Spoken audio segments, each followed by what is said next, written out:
Hello and welcome to another modern YouTube video. From now on, you're going to be seeing a lot more YouTube content. So if you're new to the channel, make sure you hit that like and subscribe button if you like content like this. And today we're going to be looking at the deck that has been really taking over modern lately. This is the 4-color Yorion Ephemerate nonsense deck. And this deck is just a ton and ton of value, and every single card in this deck is just incredibly efficient or incredibly effective, or it just gives ridiculous amount of value and there's some sort of combo going on. So the cards that really enable the deck are, of course, the pitch elementals, right? Like the pitch elementals, like Solitude and Fury, have really established themselves as some of the most important cards from Modern Horizons 2, if not the actual most important ones, actually. And what we can do is we can, of course, like get one of these guys into play by pitching a white card or a red card, which we have a sizable amount of. We don't really have that many red cards, but we have a reasonable amount of white ones. I guess we have about the same now that I look at it. Yeah, we're not really super we're not really super high on color cards to pitch to the elementals. But anyway, so we cast them and then we can ephemerate them in order to keep them and get the effect multiple times. Then we have access to, just some removal in Lightning Bolt and Path to Exile, and of course Prismatic Ending, another incredibly impactful card from Modern Horizons 2.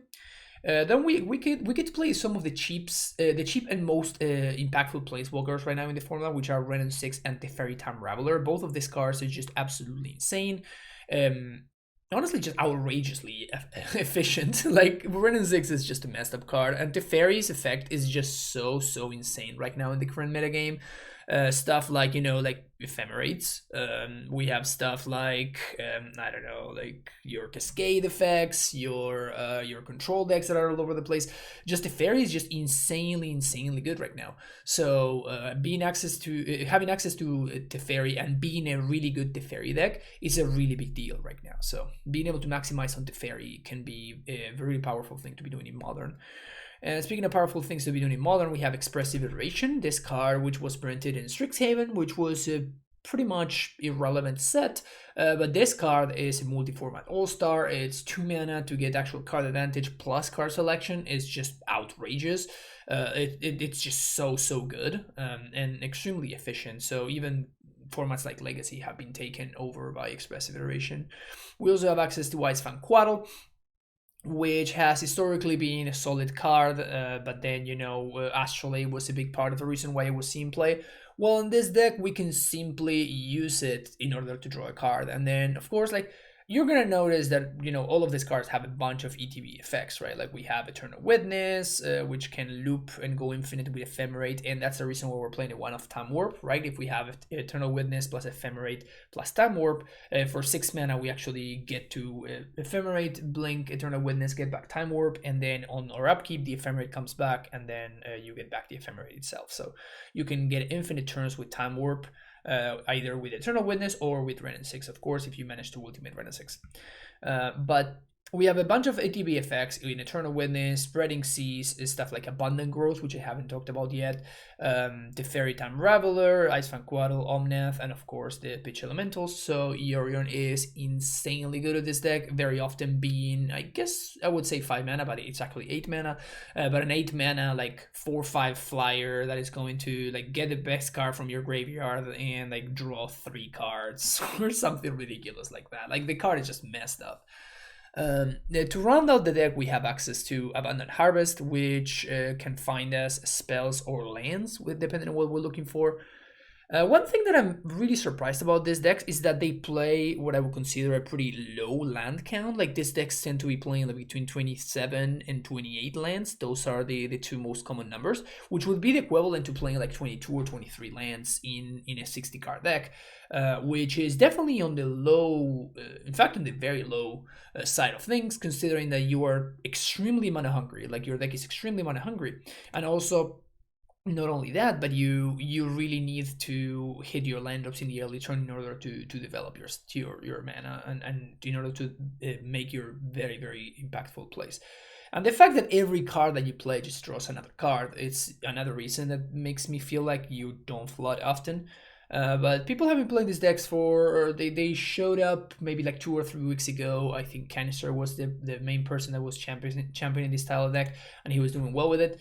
And these decks have been going from there, and they've only played a low land count. So you know, these are my very first impressions, but of course I could be very much wrong.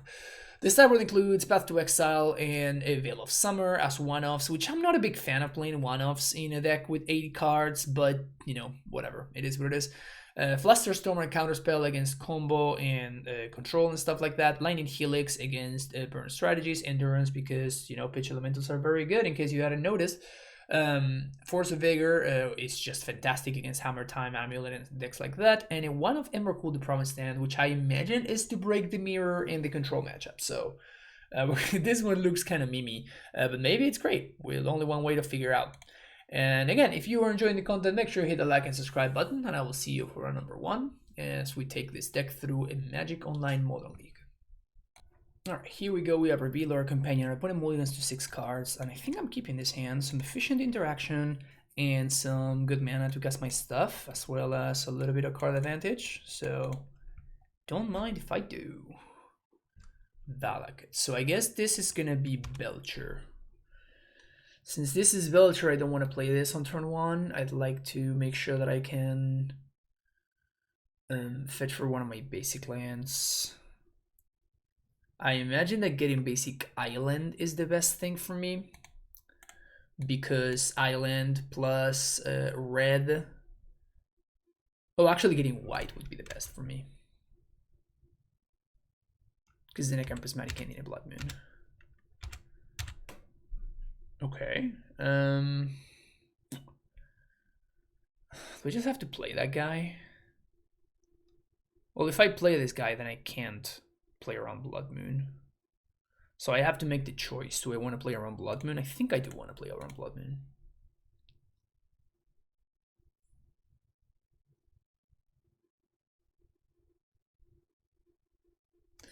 Only one land for them. Well, here we go.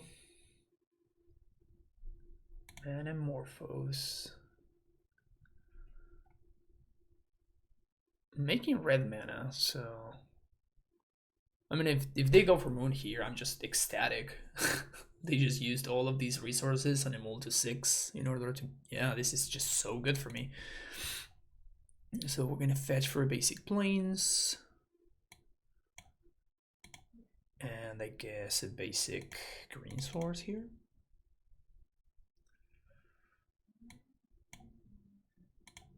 Basic forest. And now we're gonna have the option of either going for Ren and 6,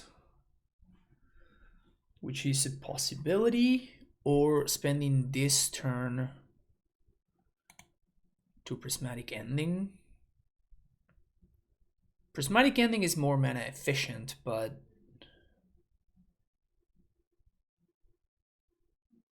yeah, I have to Prismatic Ending just because it's 3 CMC, which is pretty awkward. So now we're gonna fetch for an island with this Vista. And I guess we have to choose. Let's actually just play a Ren. Let's get Ren and 6 going. Kind of sucks that we're at the mercy of what they do. Like there's nothing, we can't really do anything here. If my opponent does resolve the Belcher, like we have no way of interacting with what they're doing in game 1. Honestly, like this deck being great is probably one of the reasons why Belcher has seen a significant uptick in popularity. There's also the fact that, of course, Solek is championing the deck, you know, when people... That's so good for me. That is so good for me. Wait, why would...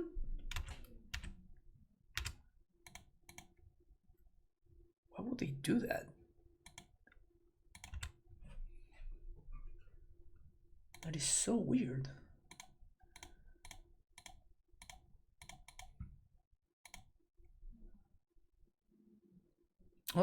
Oh, that's why. Well, we can't beat that. So we die on my upkeep? Why did they Desperate Ritual though?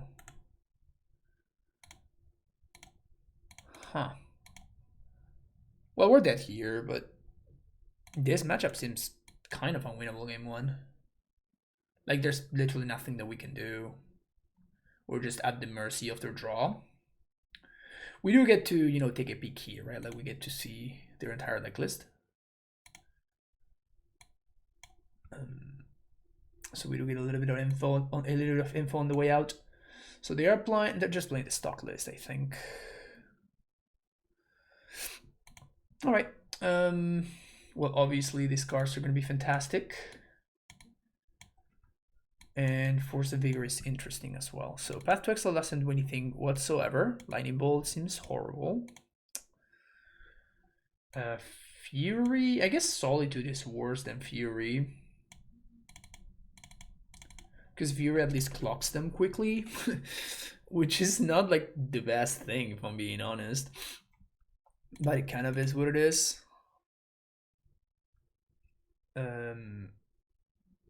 Man, our deck is really not well prepared against Belcher.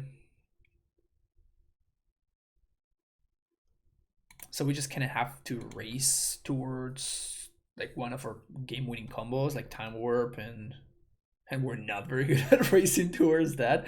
It's mostly just one of those things that just kind of happens, more so than a thing that this deck is actively trying to do. That's rough. That's very rough. That's very rough.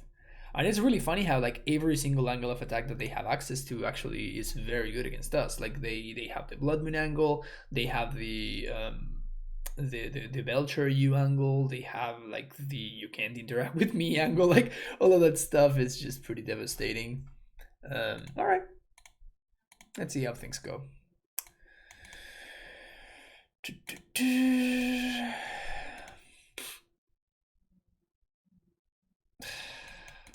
This hand doesn't really do anything.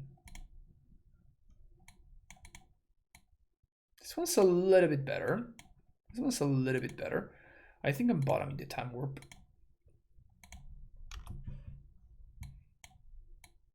Hand is still not great, but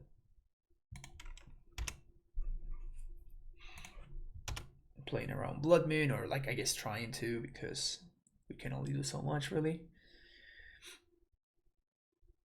So hopefully they go for it right now.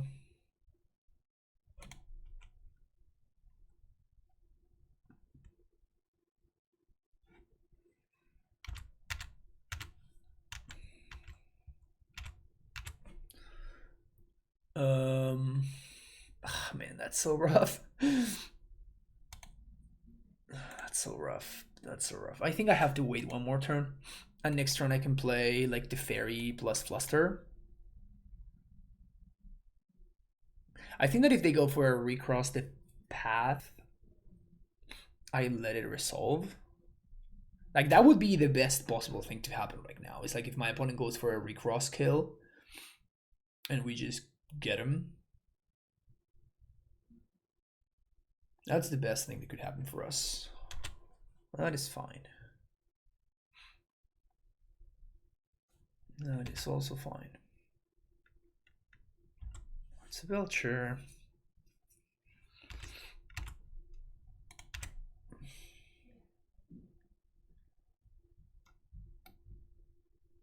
Are we doing this? I don't think we're doing this. I think I'm just gonna play the Fairy and minus on the Belcher. And I guess I'm getting 3 basics here. I can't. I actually can't get 3 basics, so definitely want to get a Plains, I think.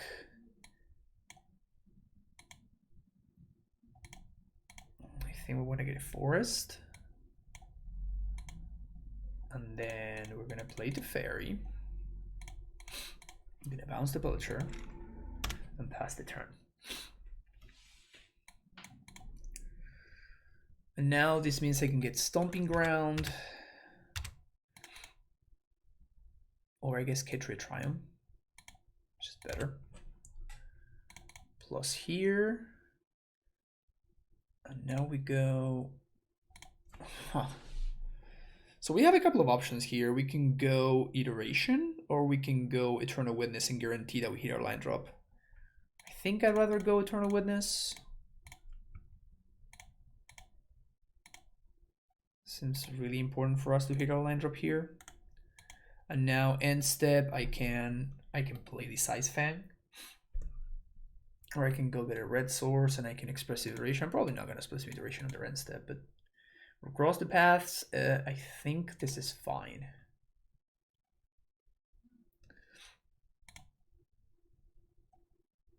The recross kill doesn't really work in the face of the fairy.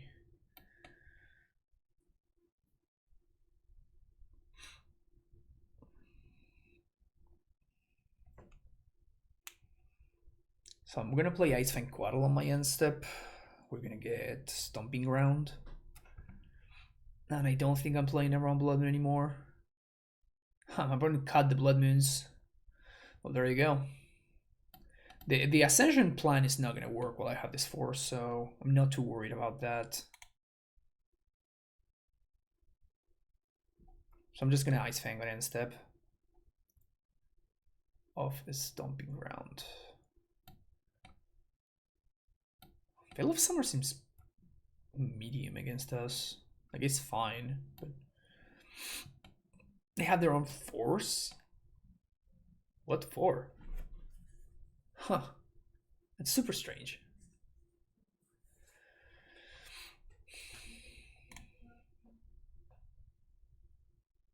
So this coming turn we're gonna get to either Iteration or Fury. I think we're gonna Iteration because that allows us to keep up Fluster. It's close though. It's definitely close.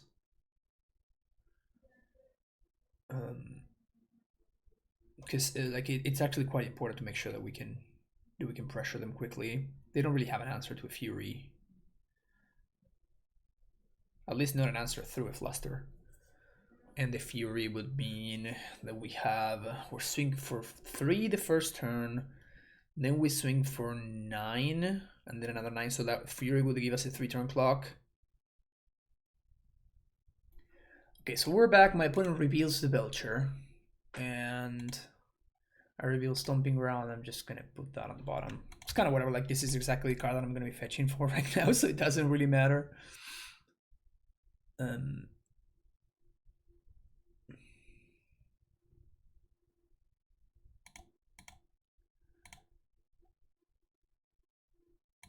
Alright, so fetch for Stomping Ground. Yes, blue, green, Ice Fang. Draw a card. I think I'm going for Fury. I'm going to put on the pressure.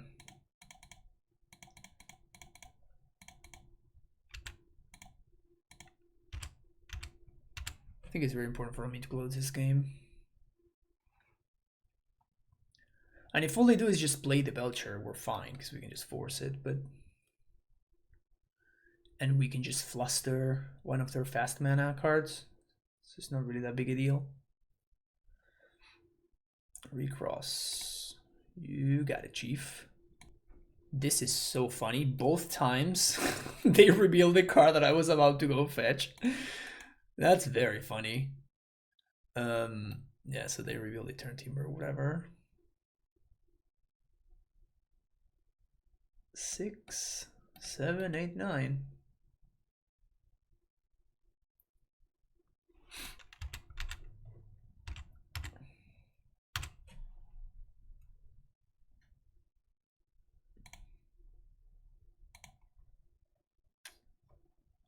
I guess now that we drew Abundant Harvest, it's safe for us to Iteration.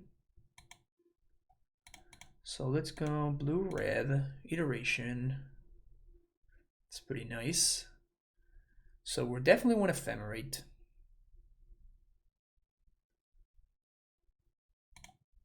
And I think, again, we have lethal next turn. So I don't think we're gonna need the Omnath, which means that I'm gonna go for Seize.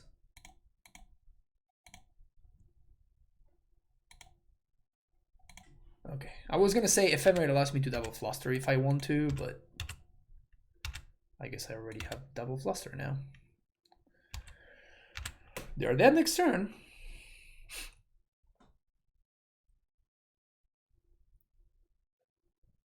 And I'm taking the green source here because my opponent can't Veil of Summer. Like otherwise they can just start the turn by just casting Veil of Summer, and that would have, you know, disrupted me in a way.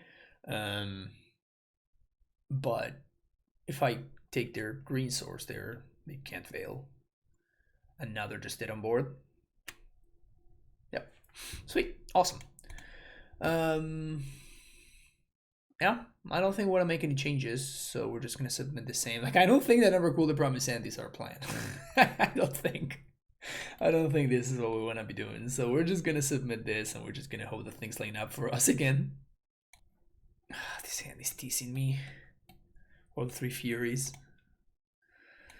Yeah, I mean, this is something that I was expecting that I was going to see at some point, right? Again, I don't think this deck is playing enough lands. So we're going to keep this. Definitely ship one of these Ephemerates, and the second card is going to be... The opponent has kept 7?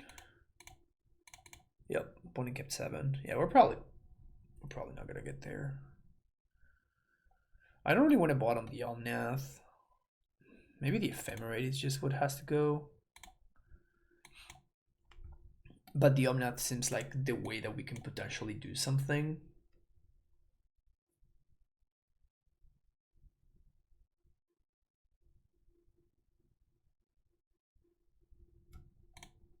Fluster. Okay, I mean, if I was going to draw a good card there, that's like the one. And I think I'm going to get blue. I think I'm probably just flustering anything here because I don't have an answer to a Belcher. So I'm going to probably blue-white. No, actually, blue-red Steam Vents is better. Oh, I can't get Steam Vents with this one. That's true. All right, so we're going to get Hello Fountain then. So I'm just going to fluster this Strike to Reach because my plan is that they miss a land drop and then we get to Spreading Seas their thingy. Spreading Seas their red source.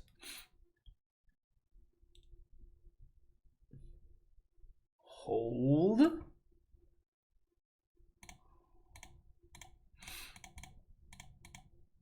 I don't know, this might actually work. Can the cheese plan be successful? Can we successfully enact the cheese plan? Yes! Let's go! Let's go. So I guess that Spreading Seizing in the other thing doesn't really do anything for me. Because this is an irrelevant color. So I'm just gonna save this Spreading Seas in case they find another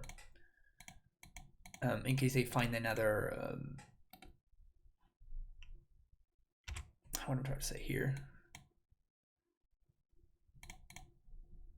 Because they found another red source, another ETB tap red source, that's what I mean. So Kitri Triumph, I think.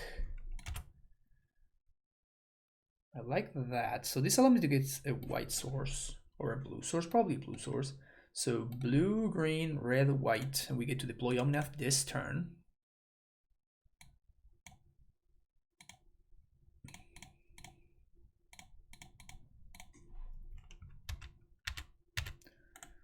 All right.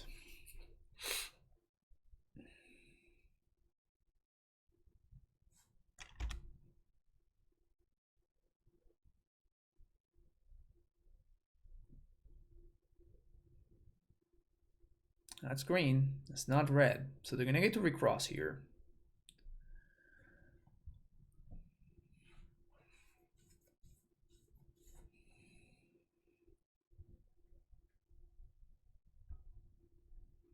I'm gonna have 5, 6, 7, 8, 9 mana here.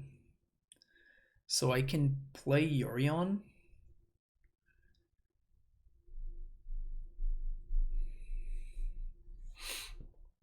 If I draw nothing, I guess.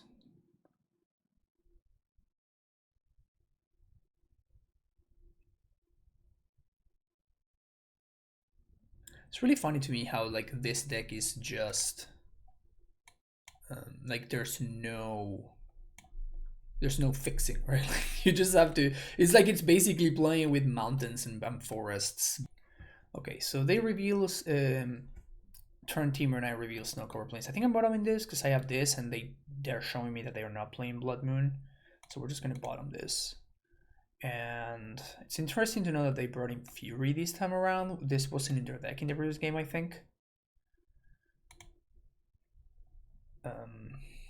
Rain and 6. So they can't really go for the draw 7 kill.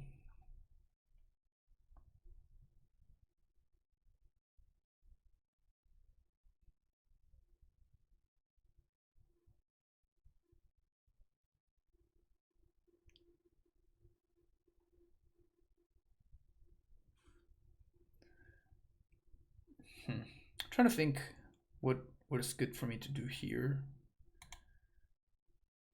Because I kind of want to put Yorion in hand this turn. I mean, I guess yeah, so it's a difference of whether I play this Rain or I don't. And I think I don't, because I don't think we're going to get to the point where I get to ult Rain and it actually matters. So I'd rather make sure that I have something to pitch to this Force.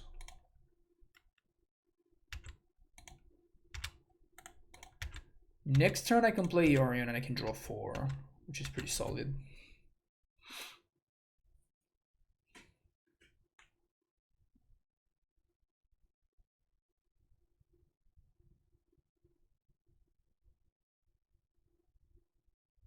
That was a draw step stop.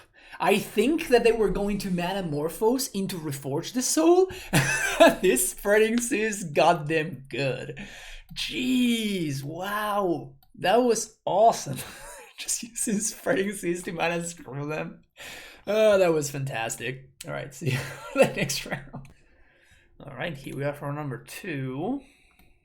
Another unkeepable hand because we don't have enough lands. This one's very good though. So let's keep this, and I think we bottom the Triumph. We might get super punished by doing this. I think I want to go turn 1 basic forest, and then put this here. Then next turn we get to Ren, which is pretty good.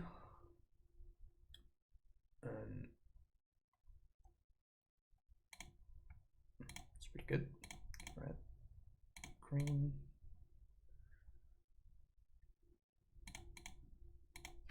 We're playing against blue-white. We can't be playing against blue-white. Like, there's just no reason to not just play a companion if you're playing blue-white.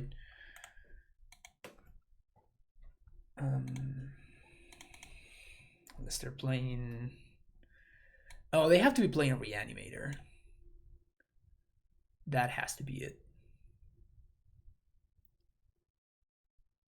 That has to be it. It has to be Reanimator. So I think I put the Yorion in hand this turn.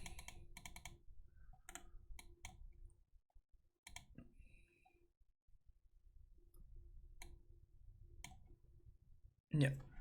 It's just Esper. Oh no, it's not Esper. Well, that's good for me. So I guess they're just playing blue-white with... Yeah, they're just playing blue-white with no... That's so weird. Just playing blue-white with no companion? That's free, and you get to have, you know, free cards to pitch to Solitude.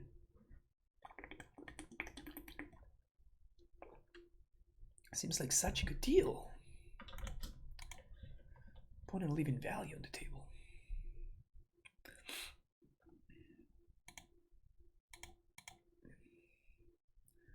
So I guess this doesn't really matter, so maybe I shouldn't be doing this. Green, blue, red, white. Because I'm gonna go to this card anyway. So like this just... Like I maximized my card advantage, but like it didn't do anything. It was just kind of pointless, but sure, that's fine.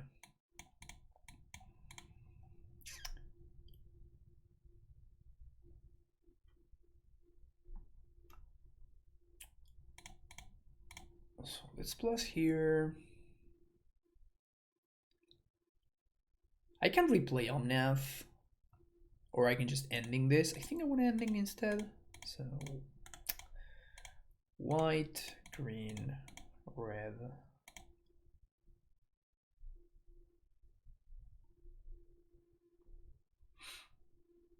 This means that like I get to solve to the Ephemerate or whatever.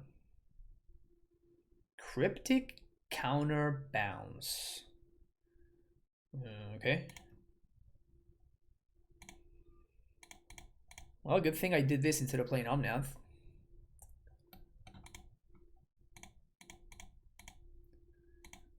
Because now we just get to play this again.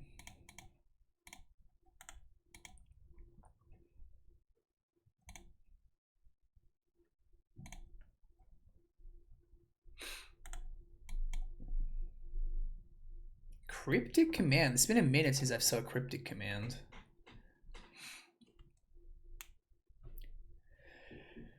It's been a minute. So I guess maybe they're just playing Snapcasters. That's why they're... Right, green, blue, red, green, white. So this is gonna get countered, which is kind of fine. I just don't want them to use. So plus on Temple Garden, play Temple Garden tapped. Say go.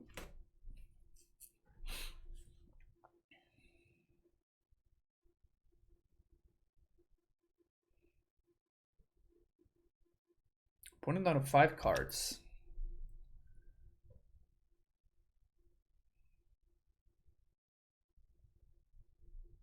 Big Tef. Big Tef is a problem. Yep. Big Tef is a problem.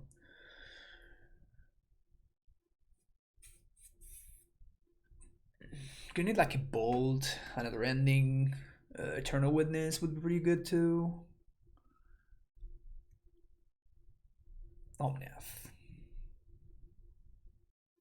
I'll take that one. Red, blue, green, white. This guy.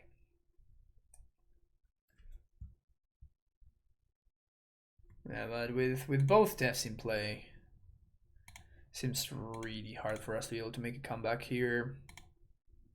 Our hand is also super mega clunky. Super mega clunky. I'm gonna play this and I'm going to chill on it. I'm not gonna fetch on instant because if I find another Omnath, then I can actually deal 4 damage to Planeswalkers.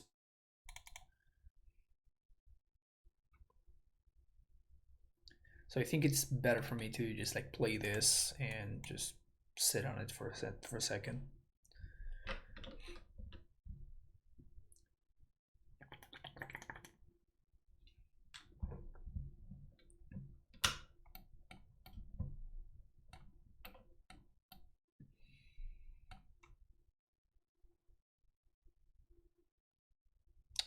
Do they have an answer for this?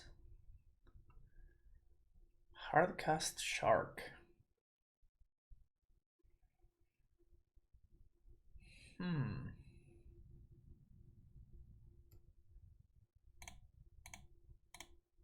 Ping.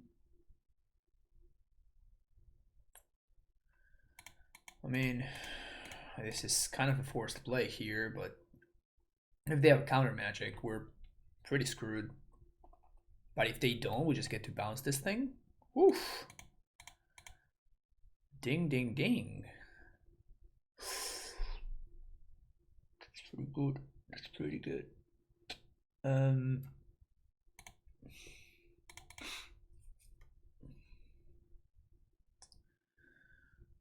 We're just turning this around because my opponent hard cast the shark instead of cycling it.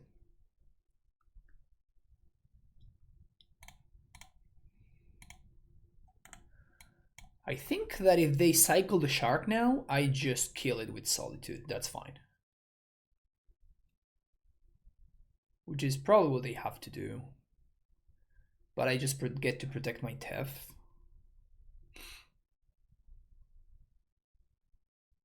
Probably pitch in this Ephemerate, I guess.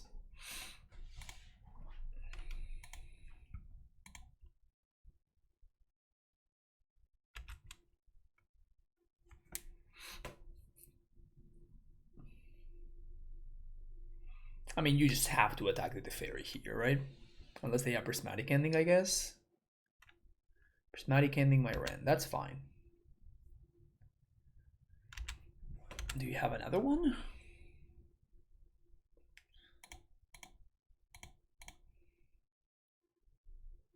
Surprise.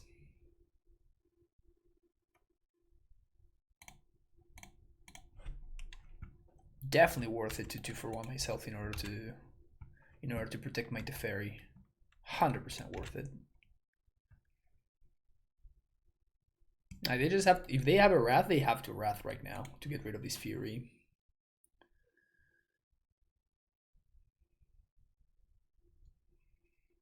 Like, they just have to kill this Fury somehow. I think if I untap with it, I'm gonna be a pretty heavy favorite.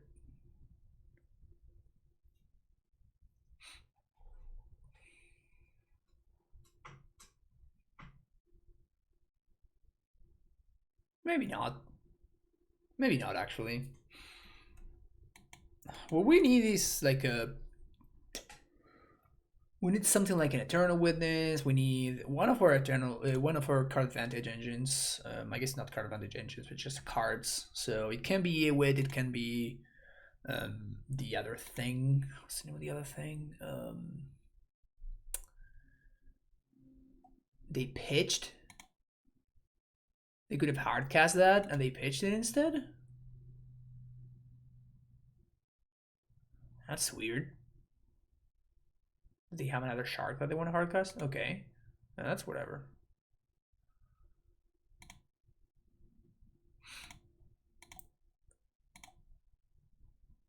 Pretty interesting. Yeah, that's not... That doesn't do it, unfortunately. So if I Yorion... 4, 5, 6, 7, 8. So if I Yorion... I mean, I just have to Yorion, right? We only get to draw a single card, which is pretty bad, but...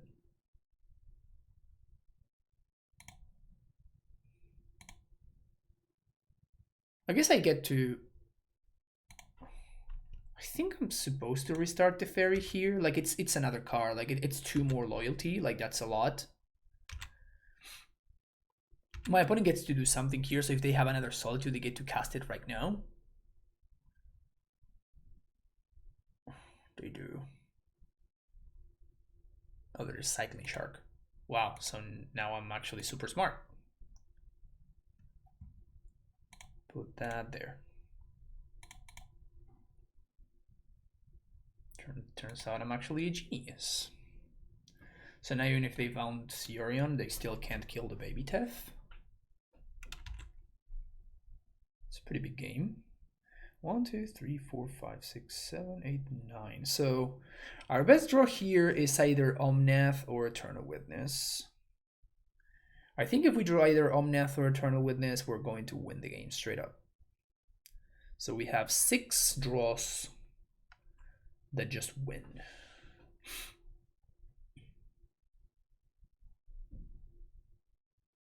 Because then we just get to go infinite. I guess we don't get to go infinite because they have to fairy. of the Time Raveler variety. I mean, they need to do something about this Yorion. They do. Okay. Fortunately, can't protect it.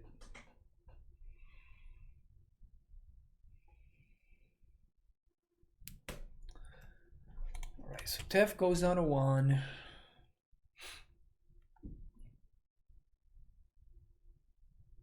Still no fetching because I can draw Omnath or Eternal Witness.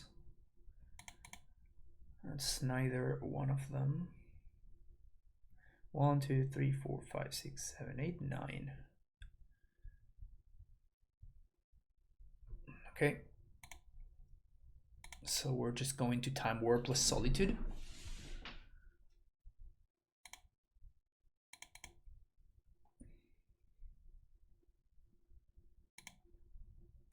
So 1, 2, 3, 4, 5. Cast this. Kill your Solitude. We take an extra turn.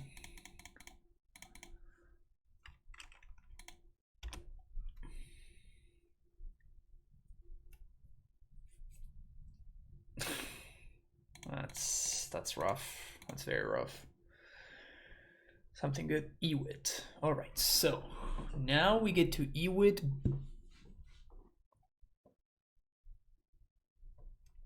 Ewit ending?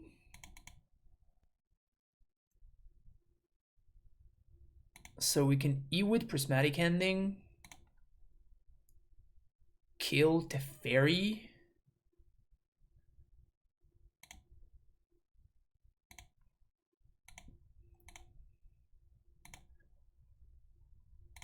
And then we get to protect. Oh, we just get back Time Warp, right? Yeah, we just get back Time Warp, and I think there's a Hallowed Phantom Stain in the deck. Hell yeah. Hells to the yeah.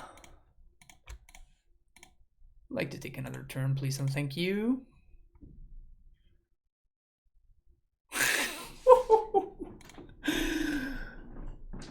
Well,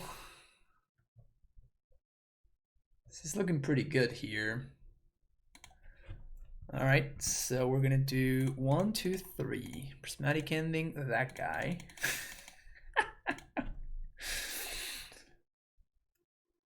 Oh, this is glorious. I guess they can make a shark. So I guess I'm not gonna attack with Witness. I'm just gonna attack with Solitude. This is gonna bait out the shark if they have it. They don't. Okay. So now we just go infinite. Well, that was sick. That's the way to turn the corner. The one-off Time Warp. The one-off Time Warp doing the thing. You love to see it.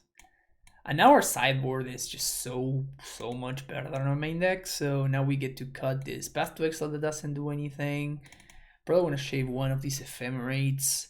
We'll probably cut a couple of Spreading Seas. They're kind of okay though. Bolt. And can probably shave a couple of Solitudes.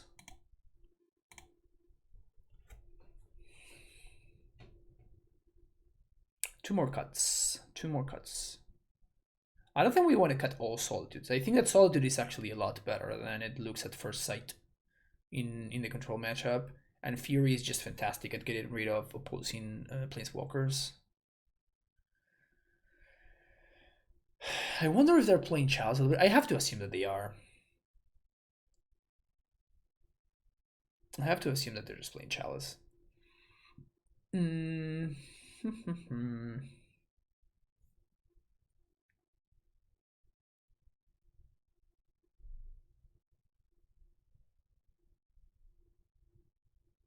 Just got the Endurance. Like, I think I'd rather have Solitudes than Endurances. It's just like Endurance is so good at just being a 3/4 flash. I'm always very impressed by Endurance in the control matchup, regardless of which deck I'm playing. It just being a 3/4 flash is such a big deal, and it can take over. But like this deck actually has like counter magic and stuff, and I do have some amount of flash threats already.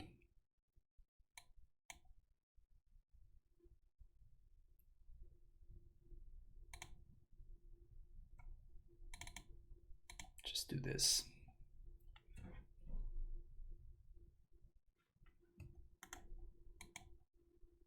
Okay, so the change did go through, so we do have one copy of Endurance in the deck. Yeah, I mean, I guess I'm keeping this.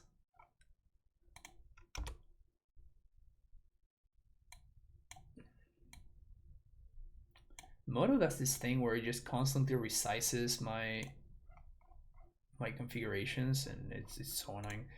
Anyway,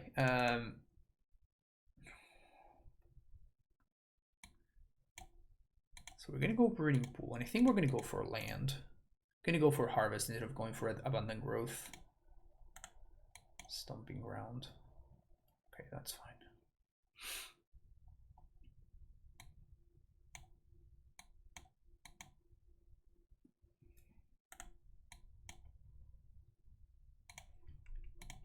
I'm just gonna pass the turn now, because if they play Teferi, I can actually pressure it with Icefang Quaddle.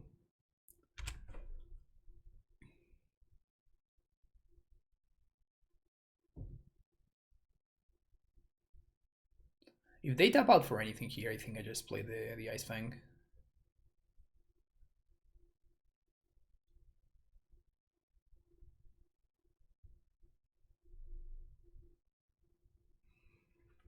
And if they counter the Icefang, it's kind of whatever. Don't really care too much.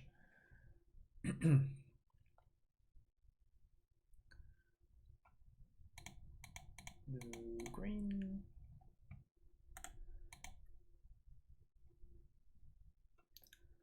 Love to see that. I wonder if they just minus here. They plus.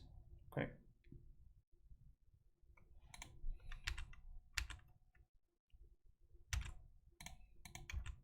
There's no way they kept in Wrath, right?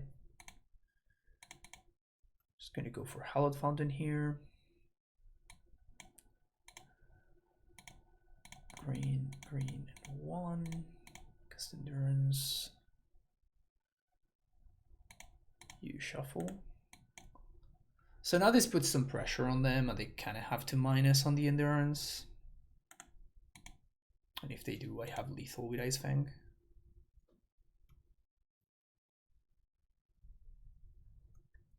I guess this is bad if they have Shark.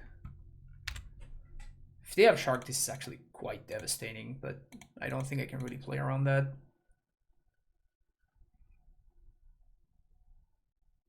Because I'm falling super behind to this Teferi. Yeah, this is just super bad for me.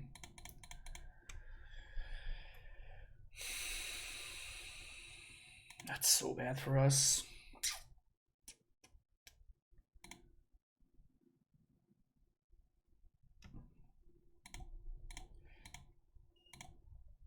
So I'm gonna go for land.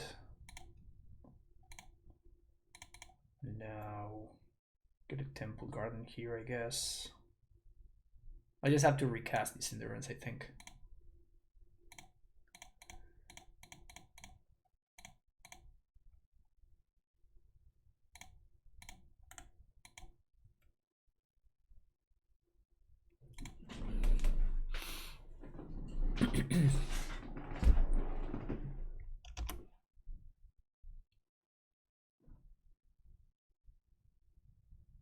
Yeah, that's so brutal.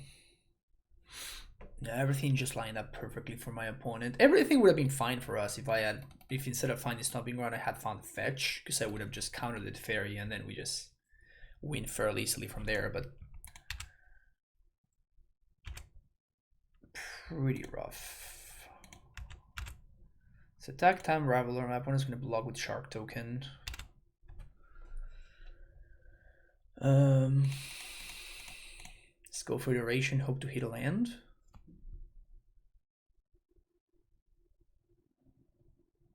They veto. Okay.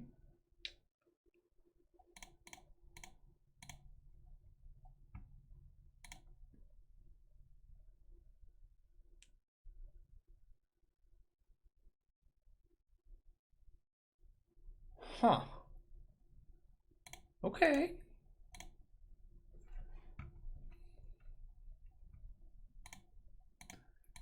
Two, 1-2.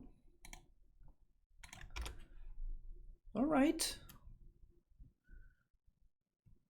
All right, we got rid of one of the problems. Still have another big one, but like we have the endurance in play. Hopefully we're putting some pressure. They can use castle in order to create a free charm blocker, but now our counter magic is live. I don't like this fetching. Don't like this fetching. We have another Tef. Damn it. Yeah, that's bad for us. It's pretty bad. Oh no. Not Wall of Omens. I can't beat that card. Not Wall of Omens.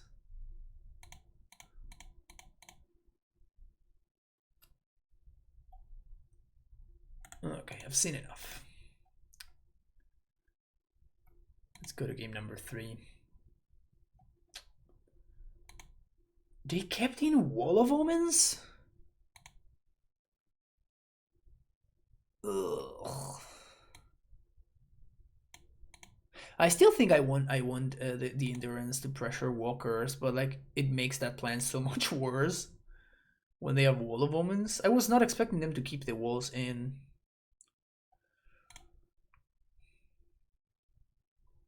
I was really not expecting the Wall of Omens. I guess it kind of makes sense. Yes, please. This hand is fantastic. So we can go turn 1 this, turn 2 spreading seas, whatever they play. Doesn't really matter. We can always reset the spreading seas with Time Raveler.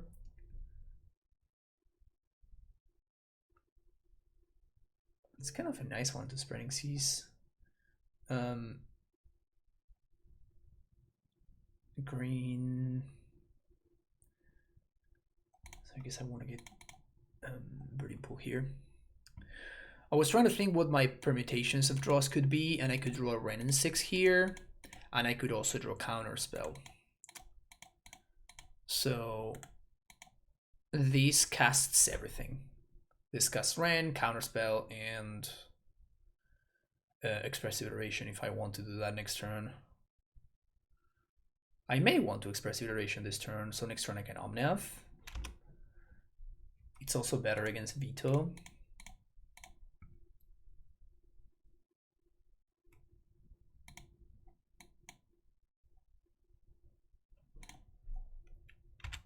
Looks like they're going to counter. Okay. Play that and say go.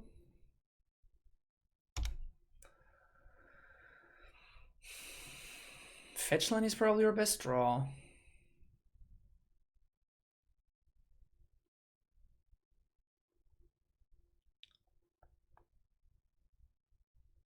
That's a yikes. That's a yikes. I probably have to play the baby Tef here. No, because I can, if I draw any land, I can protect it. They don't have their own Teferi, otherwise I think they would have slammed it.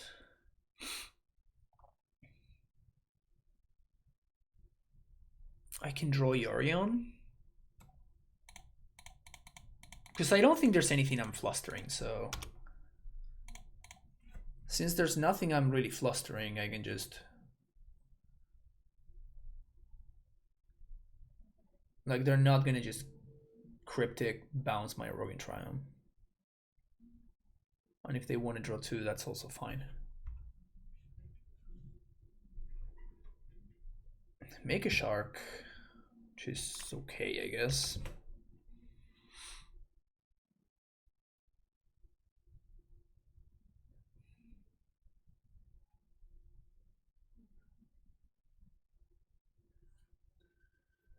So any land of the top will do it. I just need to draw any land. I guess you need to be an ETB and top land. Oh, that's also true, man. Like, this deck is so greedy. We're playing 2 ETB tap lands in our 27 land deck, in our 27 80 card deck. Eesh, that's definitely on the low side. Definitely on the greedy side of things.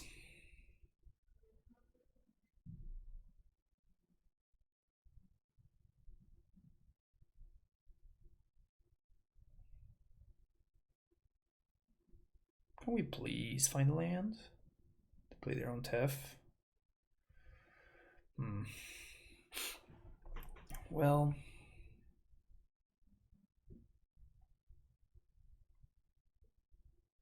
so if they have dispute, they're gonna be able to counter anything, so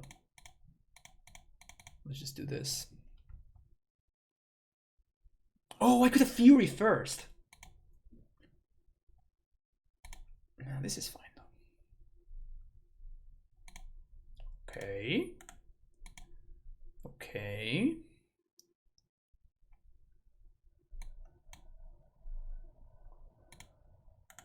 Okay. Spreading Sea is doing work. Preventing my opponent from ending this Teferi. Pretty lucky that they led on the turn 1 Rogue in Triumph. And they naturally found it. They didn't. Oh, maybe they fetched for it? I don't remember. No, I think they just naturally drew it.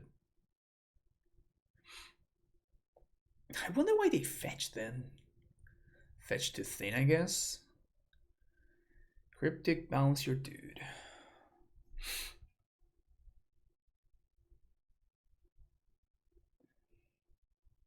Can we find a fetch land? It's not a fetch land. So I can go...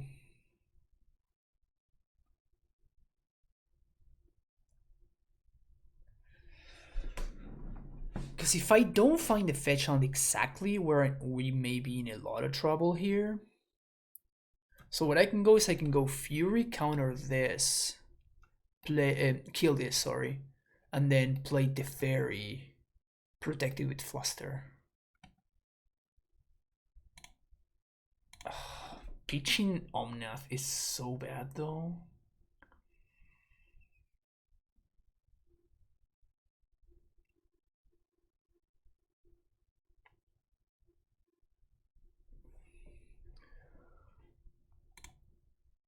I really need to hit this land drop. Man, this deck is not playing enough lands. Why are people so greedy when trying to play to build mana bases? I could also just go Omnath. The thing is that if they have dispute, the game is kind of over, right? I think we just have to do this. This is also so much worse if they find the Fairy Hero.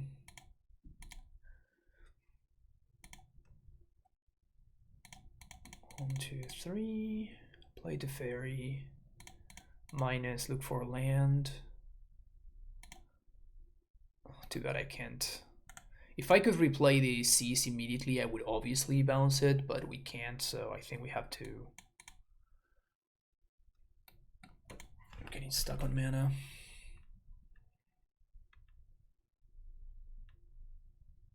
Rest in peace. Sure.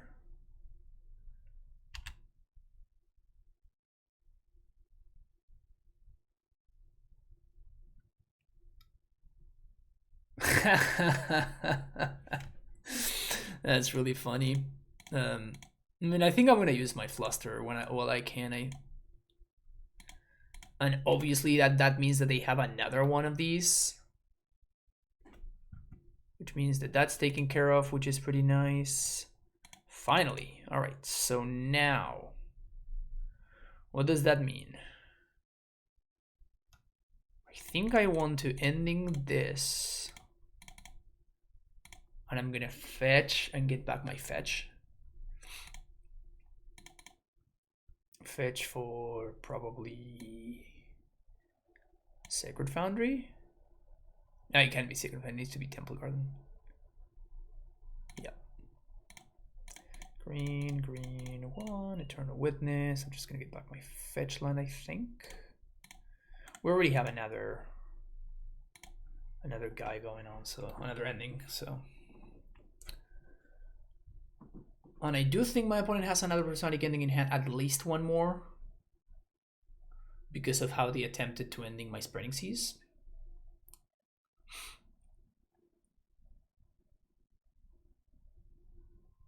Yeah, so they're going at it again. This time it's gonna resolve. Oh, Wall of Omens. Okay.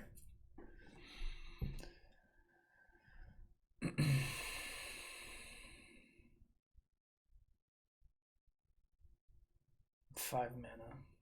Solitude. Okay. Fluster. So let's plus here. And I guess I'm just gonna pass the turn. We can Solitude their Solitude. Then following turn we Yorion get back Solitude. Baby Tef.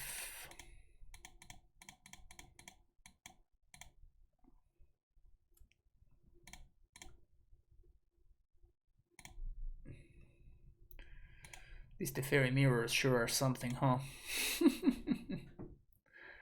Bounce their own wall. Alright. Okay. So this means that I can answer that. Unless they have an answer for this, which seems unlikely with only 3 blue. They draw 2. Okay, that's fine.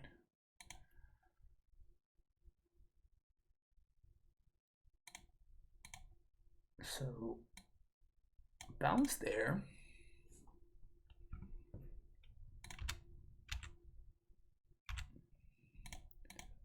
Kill their thing.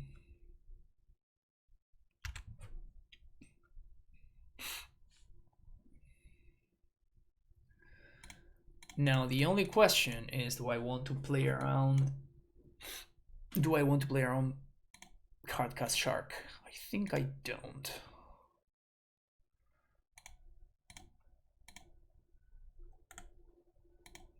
Play this. Spreading Seas. Triumph. Okay.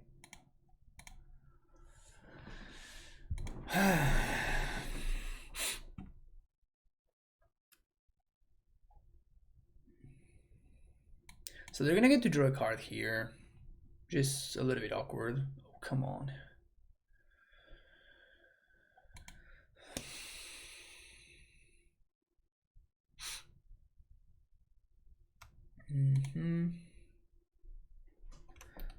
Yeah, we had to bounce there. That's the third Teferi.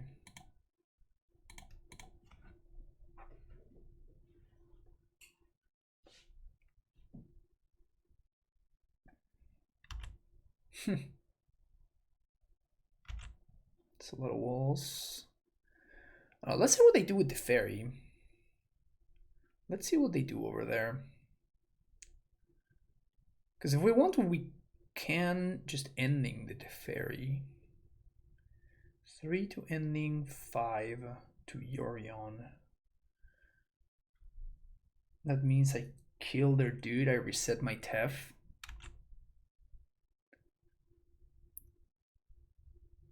Huh. Well, that's an interesting play. They don't replay the wall? Huh. Well, that sure is something. So I guess I'll just 2, 3, 4, 5.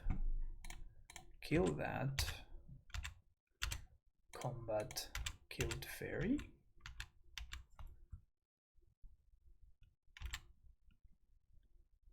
Plus here, okay, pass the turn. guess we're gonna have to cycle this kid to try him on end step. At least they don't play anything I can fluster. Yeah, fluster not looking great if I'm being honest.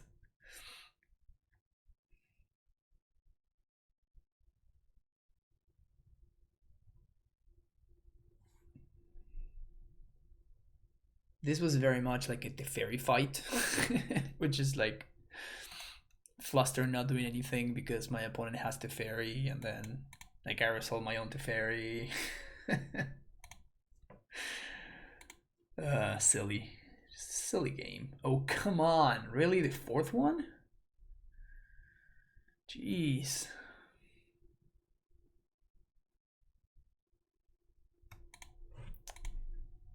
So I guess that one we can just ending and just get rid of those stupid guys forever.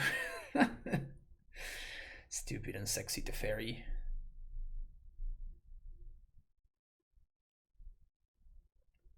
We have a lot of angers left in our deck. We have Ren and 6, aplenty, we have 4. We still have 3 Omnats, we still have 3 Ewits, 3 iterations. We had some serious bangers in that deck.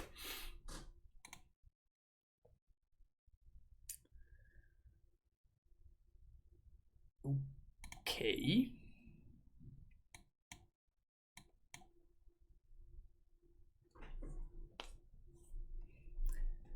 That's pretty bad, but that's not as bad as that could be.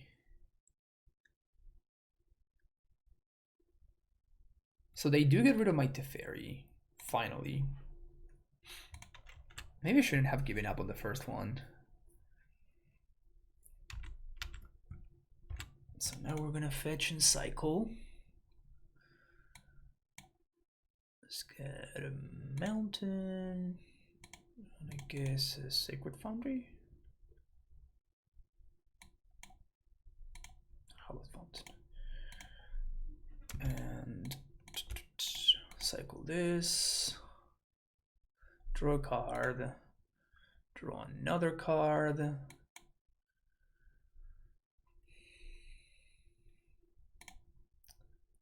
Spreading Seas over there. Let's see what we draw.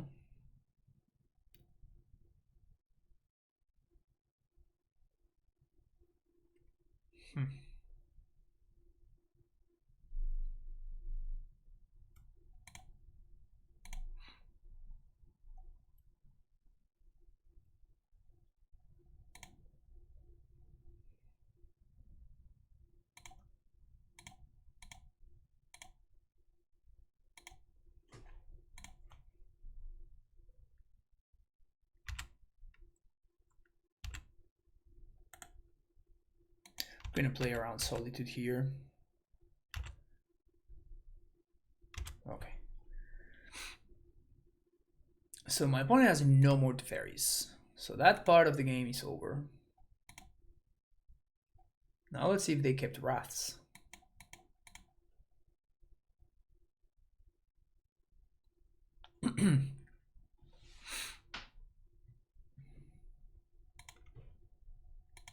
They have one Solitude that's gone. Harvest. Gonna name Non-Land. Not bad. Blue, red. This thing. So this is 3 spells, this is 4.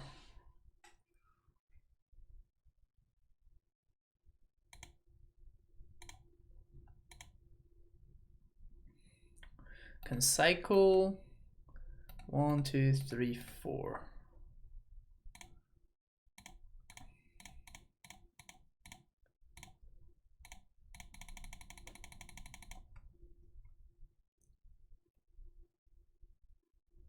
Imagine they're gonna try to counter this. Dispute? Oh, dude. Flusterstorm is like the worst card ever.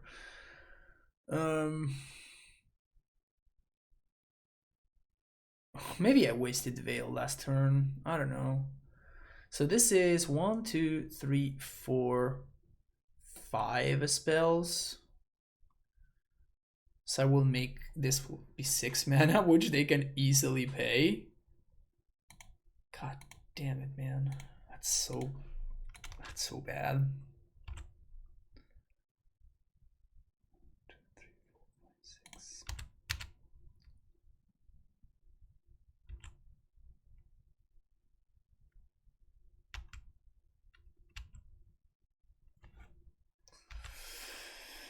Ay, ay, ay. Please, like instant cryptic or something. Well, that one we can counter, and we're going to. All right, we got to exchange the fluster for something. That's the only thing that mattered. We got to exchange the fluster for something.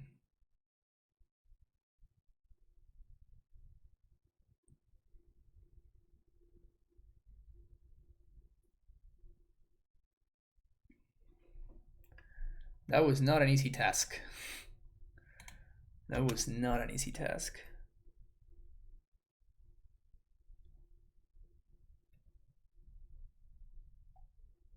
I kind of have the feeling that we've been drawing pretty badly. Ugh. So now a bunch of our good top decks are turned into bad top decks.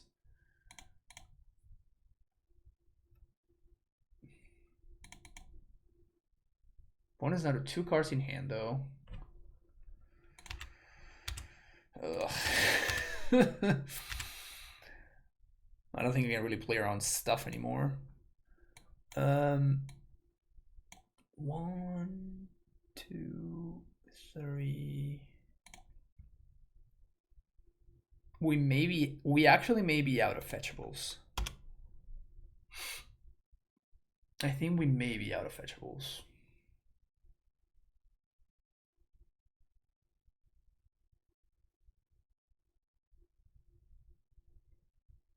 They put 2 cards on top. It's not good news. So Teferi into something. Probably Shark. Yep.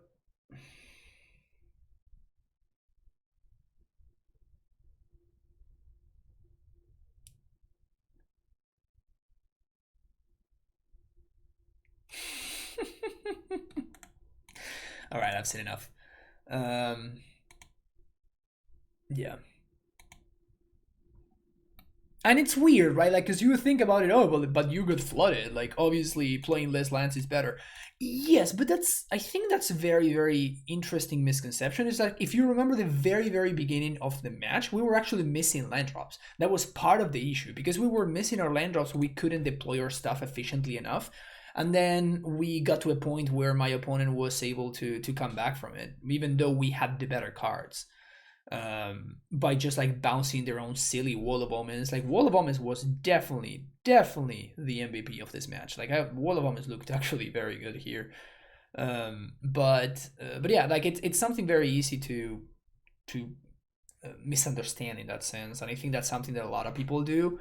They think about like they look about things in turn 14 after I drawn literally half of my deck, and they say, oh, okay, you flooded. But in reality, just like not hitting my line drops in time is probably one of the reasons why I wasn't able to win this match. So it's interesting. It's interesting to think about it, and I do believe that maybe this deck may want 1 or 2 more lands. In any case, see you for the next round. All right. Hand looks good. I'll keep it. Opponent said good luck, so obviously I'm playing against some degenerate combo deck, right? That's how this works. That's how this works. If your opponent says hello, good luck, that means that's code for I'm playing a degen combo deck. Flooded Strand.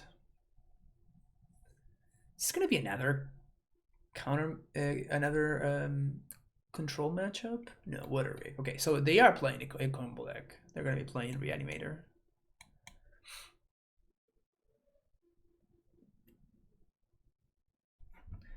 So opponent passed the turn, which obviously means that they have thing. So do I want to play Ren?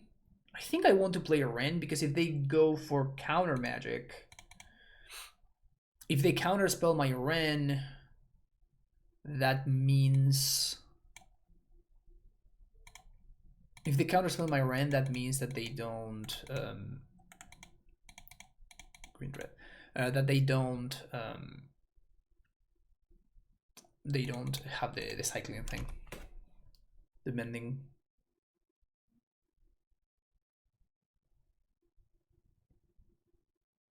But if they have the the Reanimator combo, like that's yeah. There we go.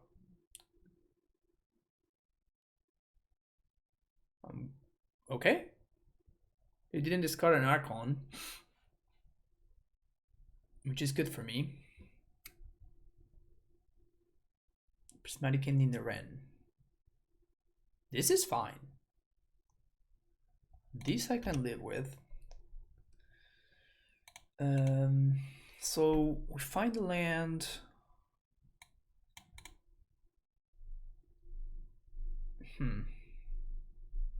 I'm trying to think if I want to play Teferi now, but I think I want to save the Teferi. So I'm just going to pass the turn here, because if I go for Iteration or Eternal Witness, I'm just going to go to discard. I guess if I go away with, I don't go to discard, but it doesn't really feel worth it. Snick.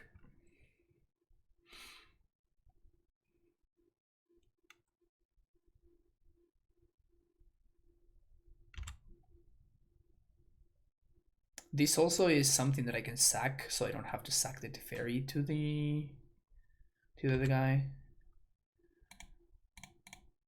Opponent Mullen and Drifting.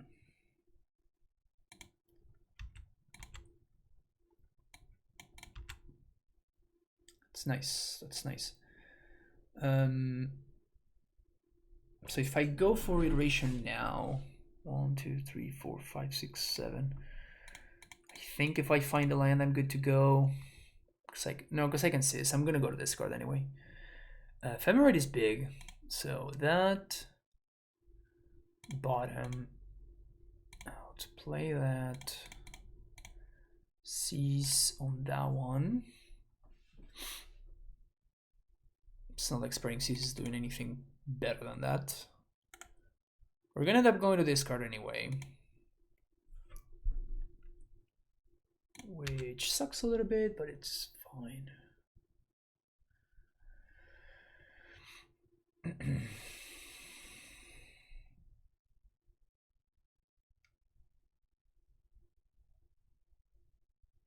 guess technically I could draw Omnath. I would love to draw Omnath even. I'm assuming that my opponent's playing Spike's list. So they're going to persist Mold Drifter. They have another persist because they discarded one of these to the mending, so we know for a fact that they have another persist in hand. Yeah, there we go. Mold Drifter.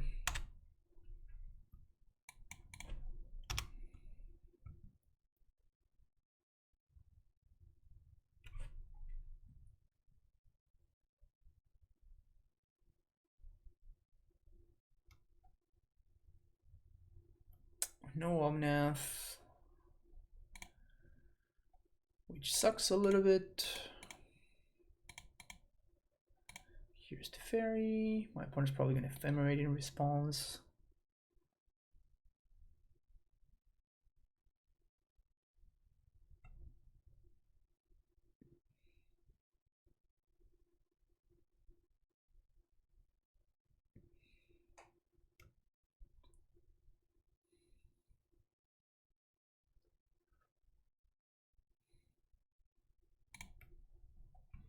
I think that's fine. Like, it's not great, but they are playing Counterspell.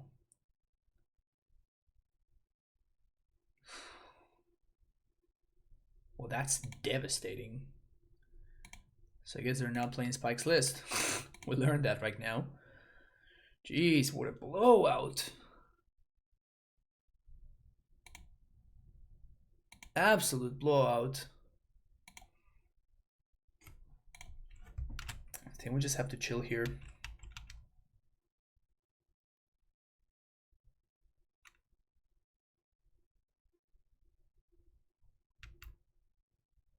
So that means they're probably not playing Grief, right? The Grief Solitude package.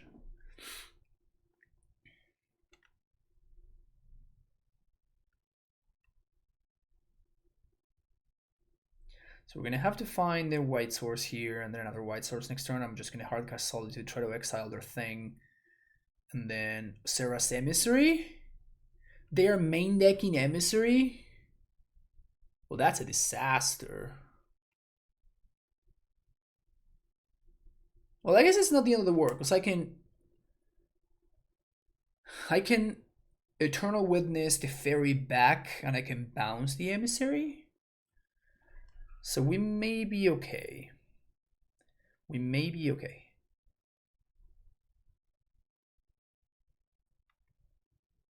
This is super close, though. Sure. Please bounce my Ice Fang.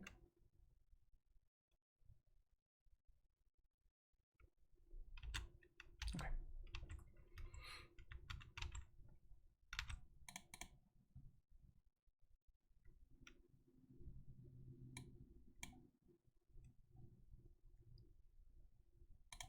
All right, now this is an interesting turn.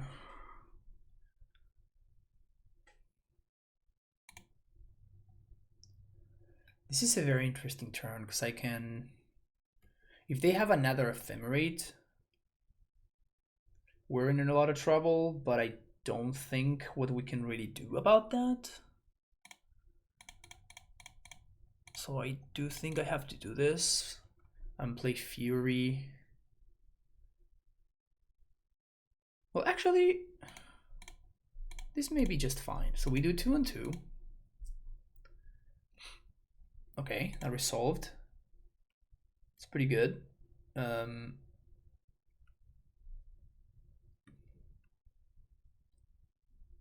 we Ephemerate right now kill this? What happens if I do that? Yeah, I think this is better. I guess they could have their own Solitude, but if they do, that's not really a big deal.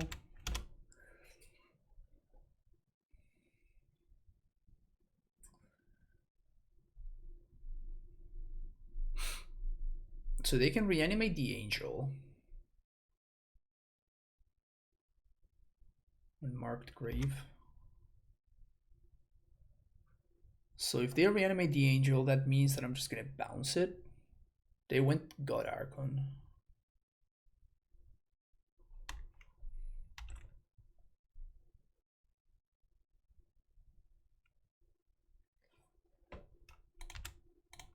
Gonna sack Fury there.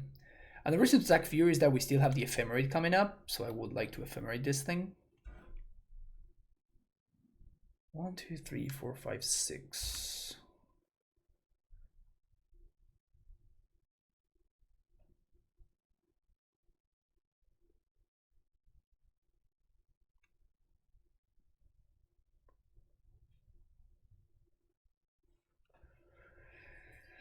This is close. So they have 6 mana, which means that if I go for Ewit to get back the Fairy,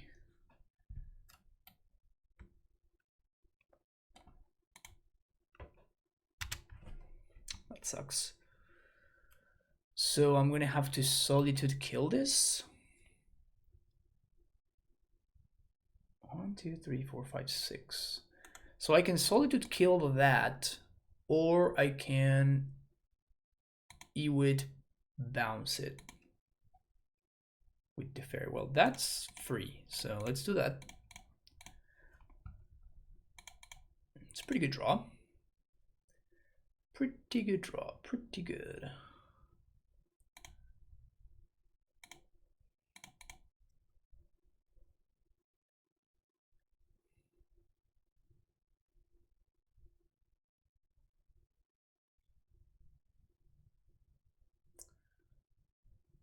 Two, 3, 4, 5. So I'm 1 mana short. I'm not gonna be able to do anything with that extra mana, so like I'm not gonna be able to cast the Yorion, so Man, this is so close. I think I'm gonna go for this while I have the chance. They did discard the Archon to the Brutality, so 1, 2, 3, 4, 5, 6, 7.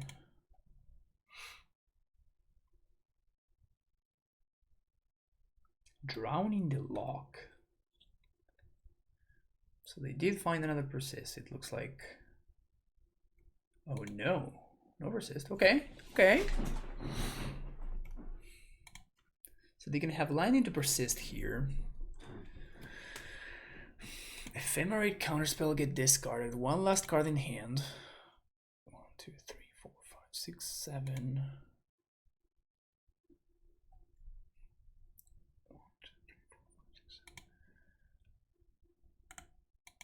They passed the turn. Interesting.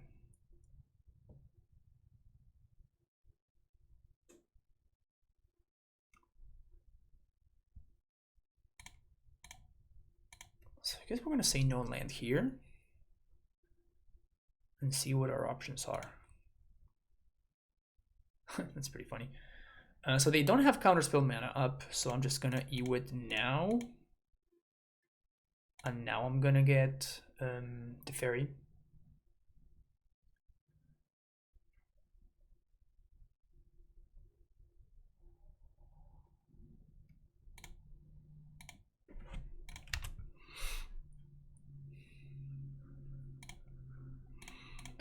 Blue, white.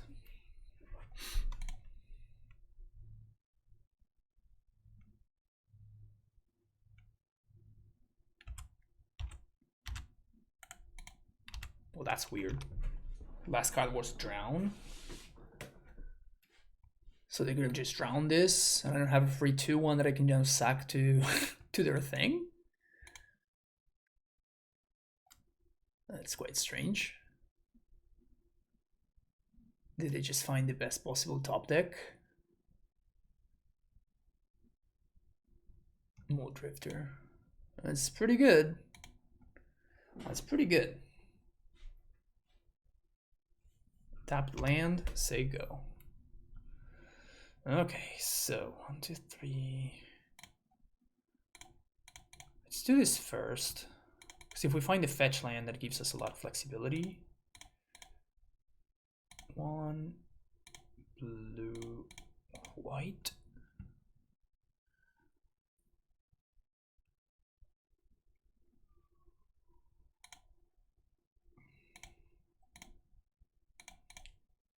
Swing. They want to trade with Solitude, this is fine with me. So I think we bounce Ewit. Look for land. And get punished. Nah, this is fine, we're still fine, I think. So if they find the Reanimate spell, they have 1 persist left. That's it. They have 1 persist left.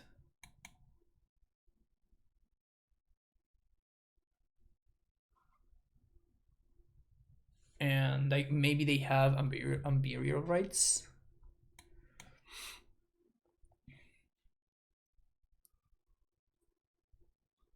Yeah, that's a good one. that's a really good one. So we sack this and discard that.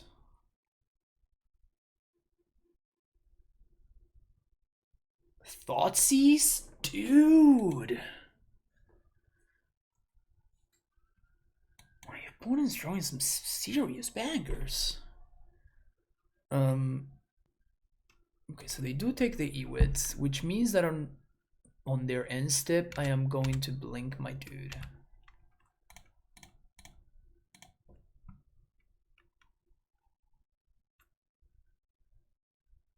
The last card is Counterspell, of course. 1, 2, 3, 1, 2, 3, 4, 5. So we're gonna get to Yorion here.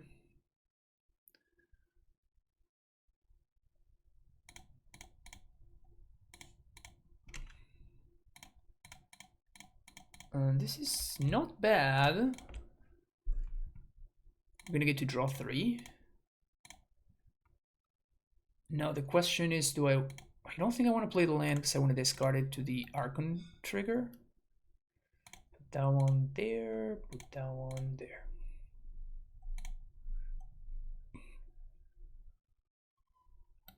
Ding.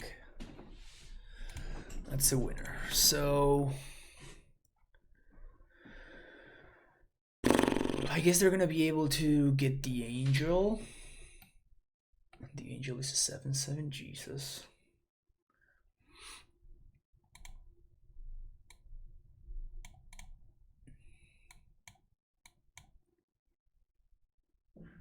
We still have the basic mountain, so I'm gonna discard the forest instead of the fetch, because that gives me more mana.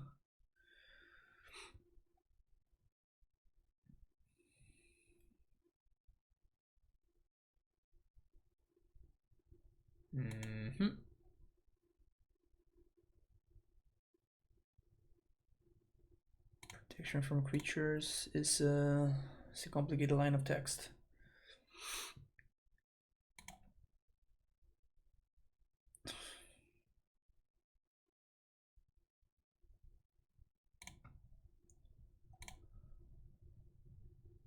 It's a challenging to beat line of text. So let's see what we can put together. Fetch land. Plus fetch land. Ice Fang. Abandoned growth.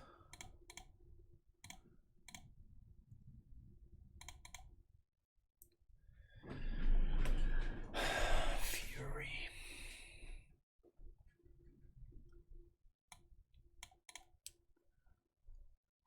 So green. Green. Eternal Witness. Get back Yorion. Say yes. Play Yorion.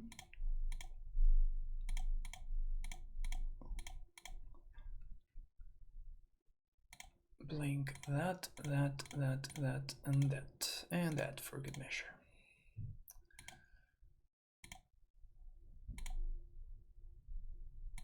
So if we find another bolt, so that one goes there, that one goes there, this one goes here. Bunch of triggers.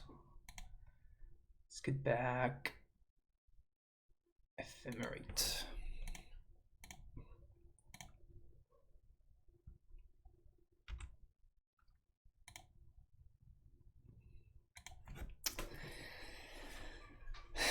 Okay, 7. Oh, is this just lethal and I messed this up? 7 plus 6 is 13 plus 3 16. Ugh. Because I can't block this. So I guess I'm gonna have to solitude my own thing.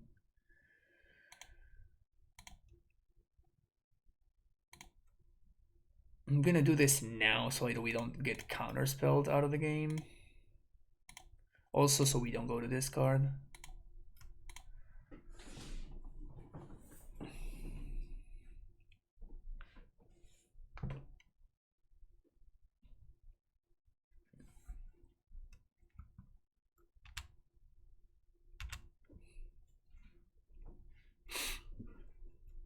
So now we ephemerate Yorion.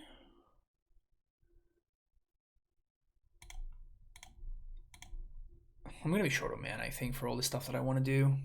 Maybe I shouldn't have killed my own Omnath. Maybe I should have killed the Yorion instead. But I think I want to gain all the life and draw all the cards right now, so I have all the options next turn. This means that we're going to discard that, and we're going to discard that.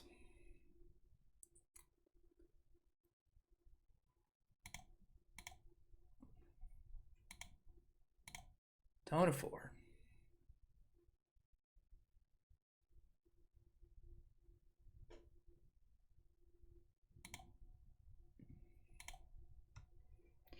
Probably not going to have time for that one. All right, this is gonna need to be some pretty good draws over here. Let's get back to Fairy Time Raveler, because it's the only way that we can win this. Yes. Path to Exile? The one of Path to Exile?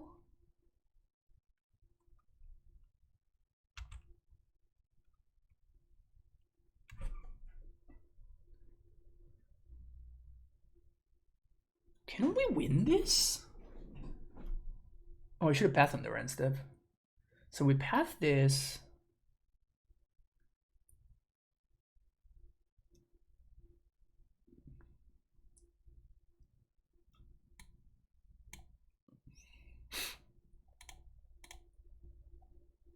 Ephemerate D-Wit, of course. We're just gonna get back the Ephemerate itself, I think. And then we can go 4, 4, 4. So I guess if I find another Ephemerate, I can kill them through.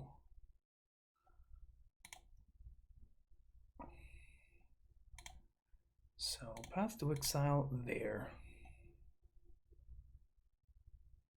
Maybe we should have pathed this.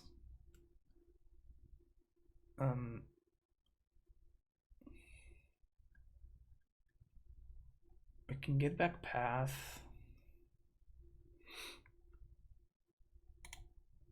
They still have one Archon left, meaning that I'm not safe just yet.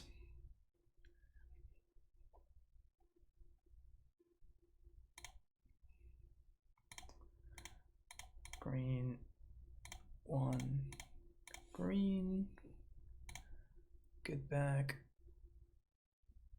Solitude,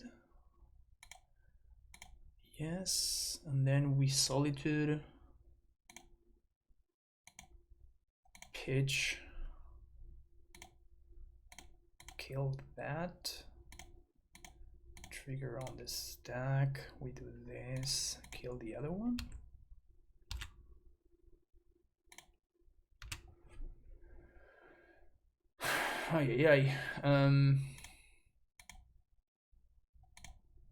Actually, I should have led on this because I was gonna name non-land. If I find the fact that I can still die here is so upsetting. Like if they literally have the last one in hand. Yeah, because I die exactly. Because Solitude cannot exile itself. Solitude cannot exile itself, so I can't bounce the Solitude in order to...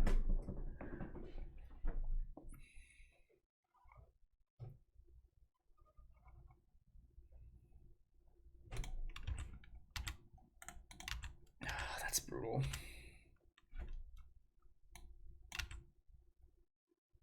Oops, misclicked. Alright, I think it doesn't really matter. Like, they either have the last Archon or they don't. And if they have it, I will lose. And if they don't, I will win. It's kind of the only card that matters. 1, 2, 1, 2, 3, 4. The Fairy Time Raveler. Yeah, that's fine.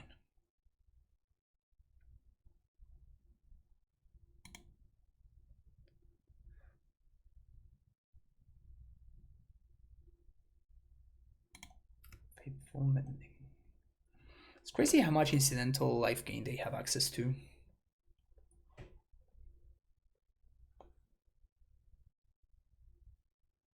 Would love to find another Omnath.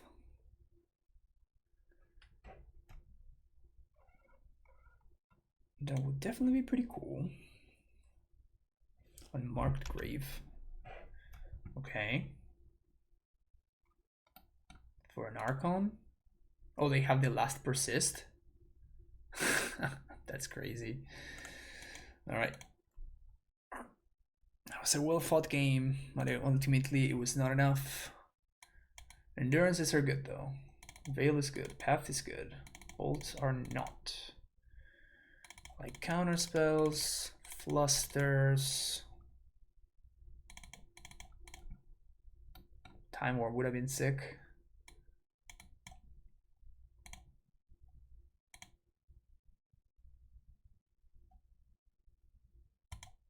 Spreading Seas is definitely interesting as a way to mess with their mana, particularly because they need triple white in order to hardcast the Emissary.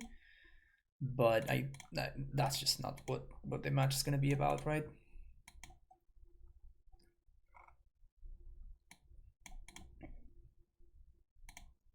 Sounds pretty good. Looks like a good hand. Turn to Ren on the play. Don't mind if I do. Oh, they have Thoughtseize. They're gonna ending my Abundant Growth. Sounds good to me. Let's get a Steam Vent here. Oh, I can't get Steam Vents with this one. Whoops. That's fine. Let's get Sacred Foundry.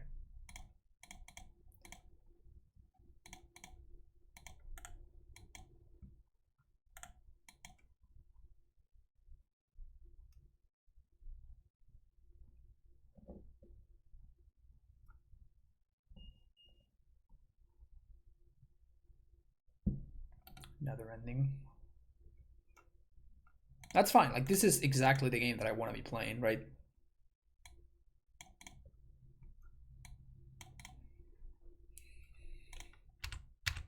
This is exactly the game that I want to be playing.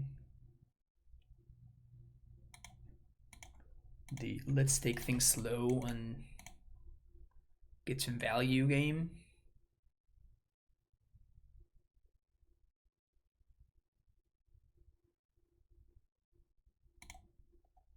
Sounds good.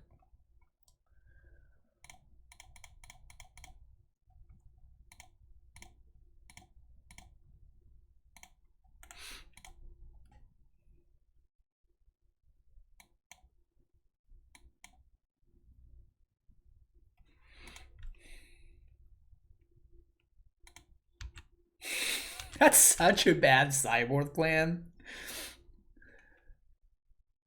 That is such a bad sideboard plan.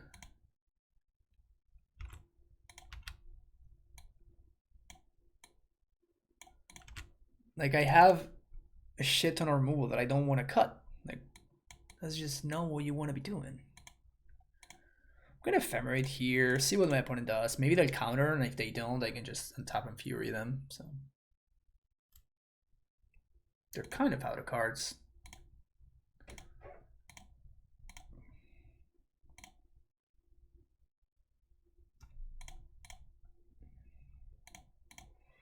Get back Ephemerate.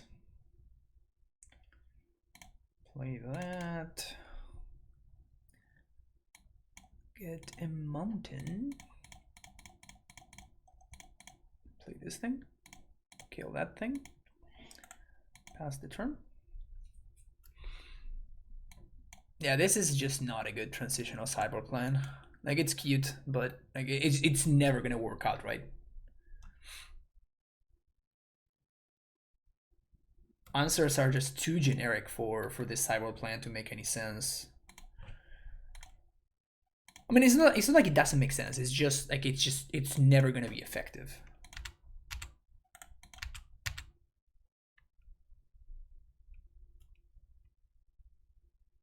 This is just a 2-turn clock, right?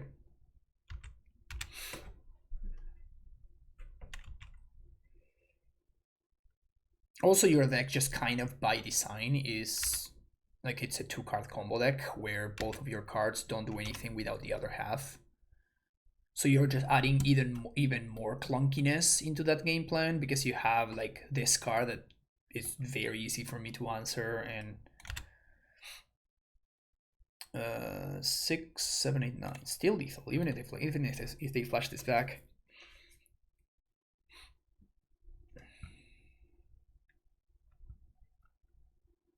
No, none of this matters. I could fluster, but I don't have to. Yep. It's a lethal army. All right.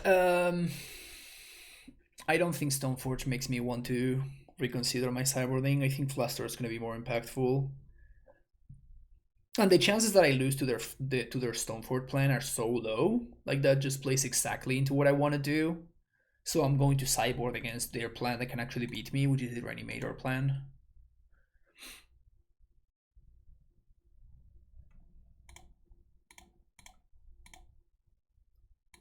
But yeah, I just don't think that the Stoneforge plan can ever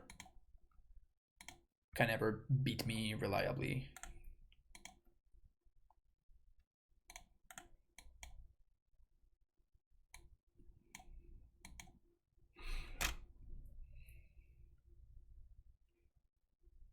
So if they do play a Stoneforge, we can just prismatic ending it.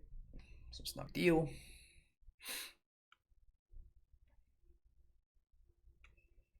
If they don't and they just pass the turn, I can just hold up counterspell.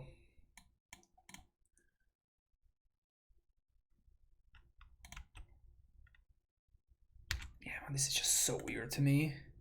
Even after I saw their plan, it just doesn't make sense. Like, if you want to pivot into this game plan for game number 2, it's like, you know, fine. But at the same time, it just doesn't work. Let's do Hallowed Fountain here. Prismatic Ending.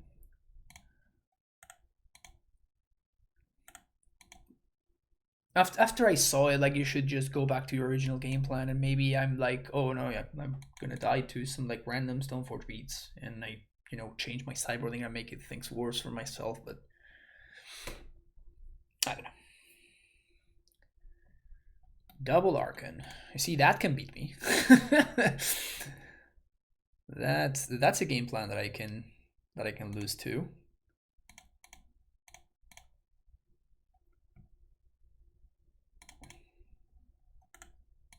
Hey, I like that guy.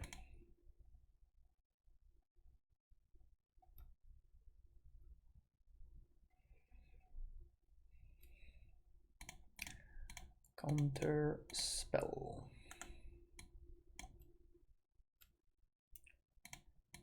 Green, green, 1. Gonna get back a land. Say yes. Play this. Pass the turn.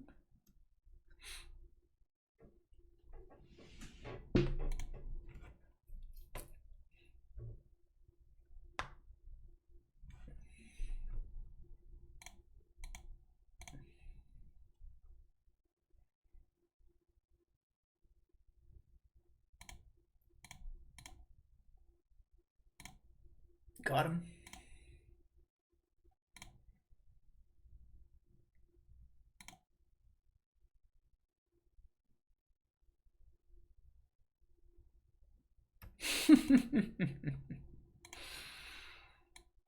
Yeah, that's probably not gonna do it. Let's get Temple Garden. Ephemerate. Get back. Fetch land. Because I have Omnath in hand. And now Ephemerate. Get back. Ephemerate. Yes. Green, blue, red, white. Omnath. Play fetch land. Fetch for white source. Harvest for non-land. Counterspell is pretty nice. I think we just want to do this. We don't have a green card, but like my opponent would need they have 3 cards, they would need to have exactly the perfects here.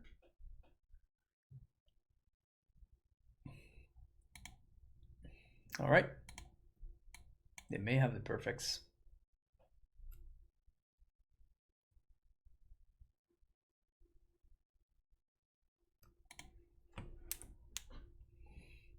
Maybe that was greedy.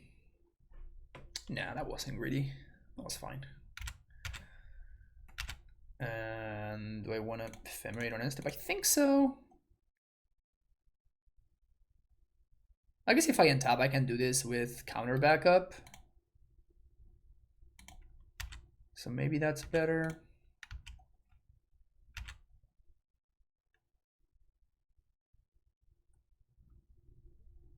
Ephemerate. There we go. Get back Ephemerate. That's a lot. It surely is a lot. They're trying to time me out.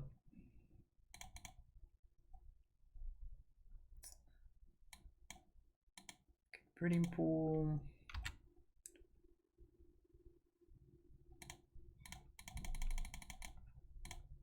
Here's a big dude. Yeah. They knew about that, so no surprises there.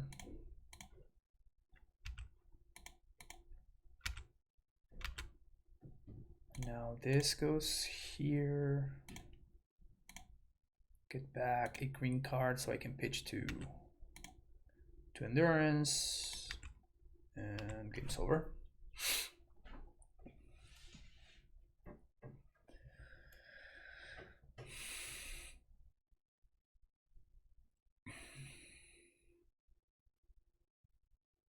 Unless they have wraths, I don't think there's anything they can do that matters.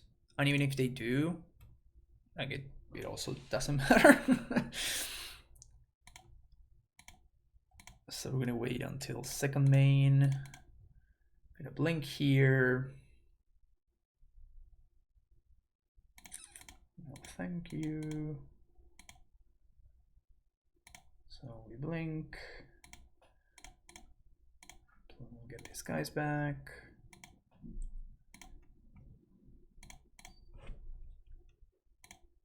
Get back counter spell. Draw a couple of cards. When this deck gets going, it really gets going.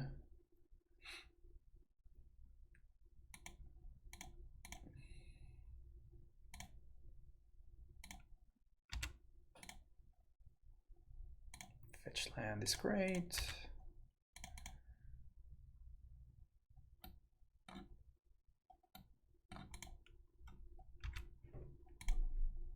Very.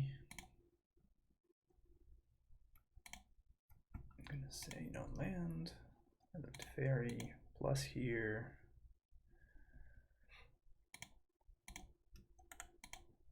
Too many cards. Too much value. Sweet. Yep, you would imagine that, you know, I do think my opponent is miss-cyborging against it like this. If you're playing against Amulet, maybe I could see going for the Stoneforge.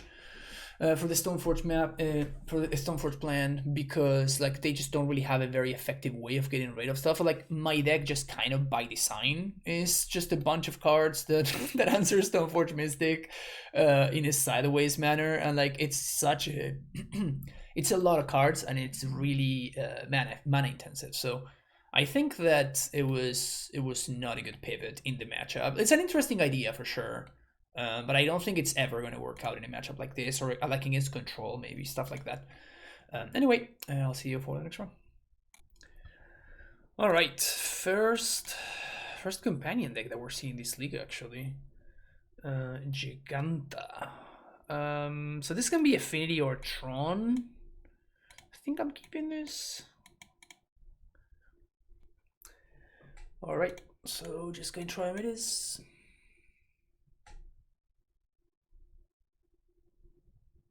I think I'm gonna play pretty well. Okay, so it is indeed Affinity. So I'm gonna want to save this Spreading Seas for a Saga. So maybe I draw a Ren 6? Maybe? No, it's not a Ren. That's fine though. Let's do Breeding Pool and say go.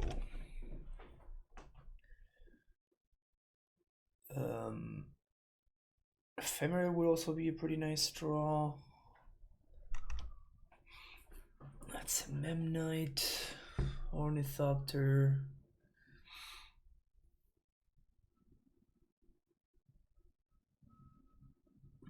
It's a bunch of dudes. Storm count 2.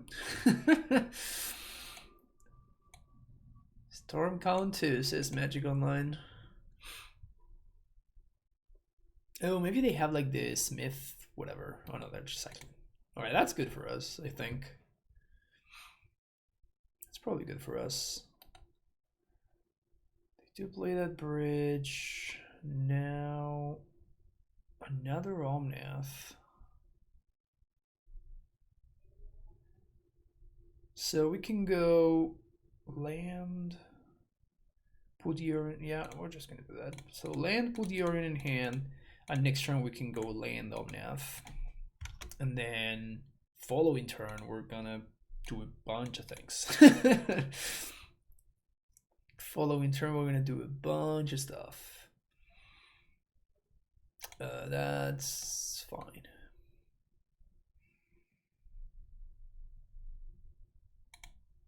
Okay, signal passed. All of that is perfectly fine. I'll take one. As long as there's no plating. Kind of fun with all of this. So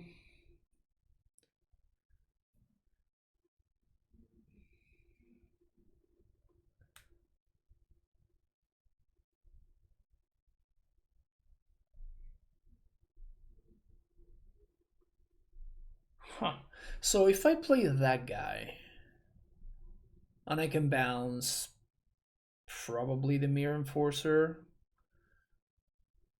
Actually, bouncing Signal Pest is better, right? So I bounce Signal Pest. I guess it's the exact same thing. I'm taking 4 damage anyway.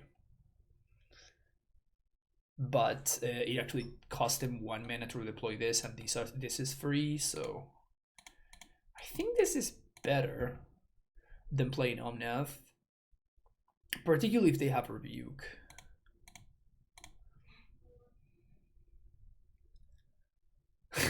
That's interesting. Is there anything that no, I don't think it's worth the 2 damage, really. So I want to take 9 here, then next turn I'm going to be able to Omnath into... I assume that they're going to send the Mem Knight over there. But next turn we're going to get to Omnath plus Solitude. Treasure Vault.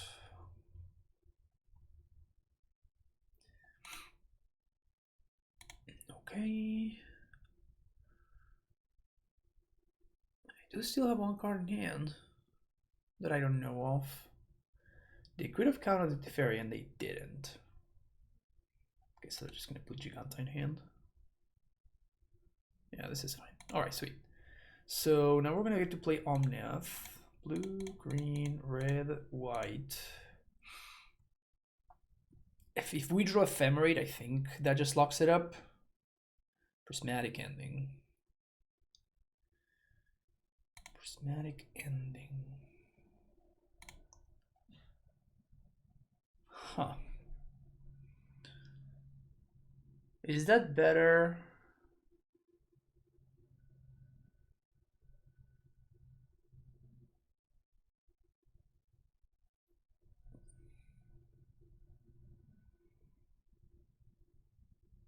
How do I lose? I lose to cranial plating, right? So they go plating. They go plating into equip, and they equip here, and I can't do the thing. So I think I'm gonna fetch here for plains. And we're gonna go harvest for non-land. See what we find. Ewit. It's not bad. So we're gonna Spreading Seas the red source. So I don't think this is gonna matter. So we're Spreading Seas the red source for now. And then I'm gonna ending the Signal Pest. Spike ending, signal pest. And that's it. And now I was trying to leave myself open to top decking an Ephemerate so I can Ephemerate the Solitude, but now I didn't. That's fine. So now I can. This can't attack. If they trade, if they offer the trade, I think I take it. It's close. It's close because I have a second one and I kind of want to play it so I get to redraw. But at the same time, Galvanic Blast. All right. That means no Jegantha. Does this mean I want to take 9? If I take this, I'm dead to... If I take this, I'm dead to another Galvanic Blast. I'm just gonna do this here.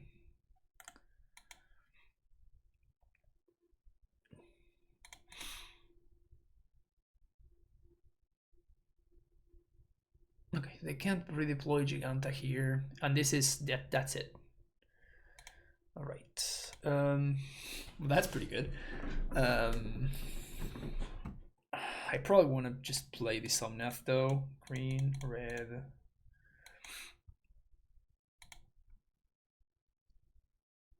Sure. We play this. Game 4.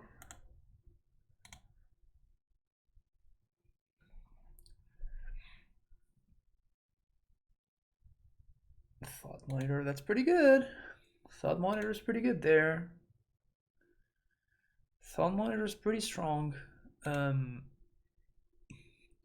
I just die to... I think I may just die to... What's his name? To cranial plating. I am taking this damage down to 8.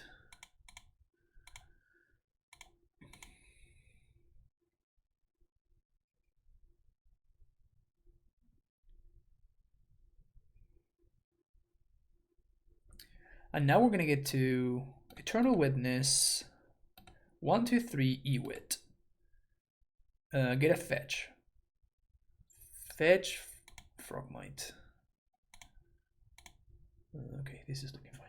So I think I have enough to do everything. Abundant Growth. So we can do 1, 2, 3. Eternal Witness, get our fetch land back. Play fetch land, fetch. We get 4 mana plus this. We do 1, 2, 3. I guess I'm missing a white card. Can I play both Eternal Witnesses? 1, 2, 3, Ewit. Then get back fetch. So I guess I have to lead an Abundant Growth.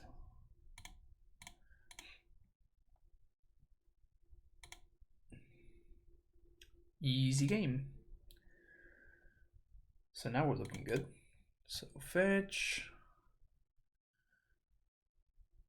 4. Yeah, this is fine. Temple Garden. Eternal Witness.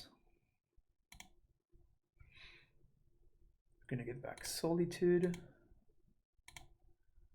Say yes. 1, 2, 3. 1, 2, 3, 4. So we have to main phase the Solitude right now. 3, 4, 5. Cast this thing. Gonna kill the Mirror Enforcer. And now we also have Ephemerate.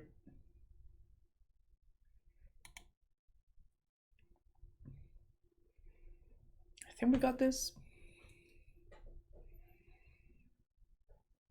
Galvanic Blast. I guess second Thought Monitor into Galvanic Blast can potentially get us.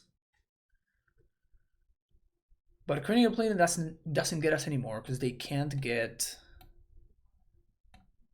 a second Black Source, so they can't move the plating at instant speed. This is close. This is very close. This is a very close game. I feel like we need one more turn. I feel like if we have one more turn, we're going to stabilize successfully. thanks to this second Eternal Witness.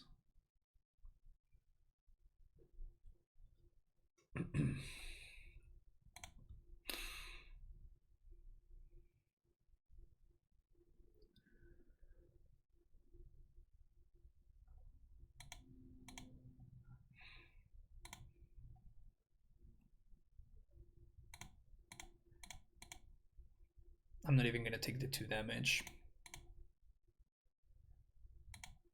Just not worth it. There's just no reason, right? Huh, they're not playing their guy. Interesting. Get back that Ephemerate, thank you very much. Opponent has seen enough. Opponent has seen enough. Okay, so these look good. These look good. These look above average. Things I probably don't need. What do I not need? Maybe Eternal Witness can go. Maybe Time Warp can go. Maybe a couple of baby thefts. Actually, we have access to Force of Vigor. Like, Eternal Witness is just good, right? Just get back our Force. They're playing Saga, so Spreading Seas is good. Bolt is obviously great. Actually, Ace Van Coda, like, it's just like all of my cards are just insane. I think the Fairy is my weakest card by a lot. But just like all my cards are so good against them. My cards that do stuff just line up well against their stuff. I mean, this may not work out, but am I really supposed to ship a Fury Hand? I don't think so, right? There's no way I'm supposed to ship a Fury Hand. Like, ever. Any red card, then we can just do Fury nonsense. Also, we get 2 redraws, which is pretty good.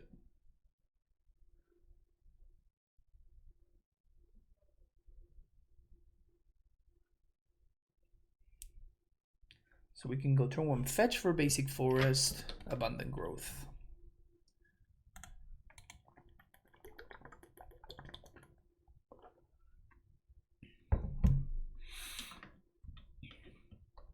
I really want to see that red card.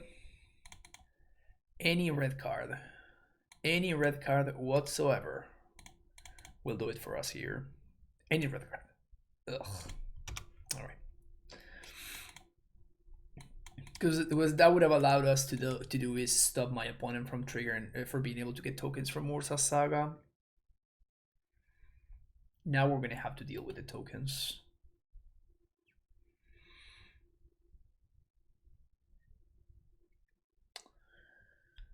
Bolt ain't bad.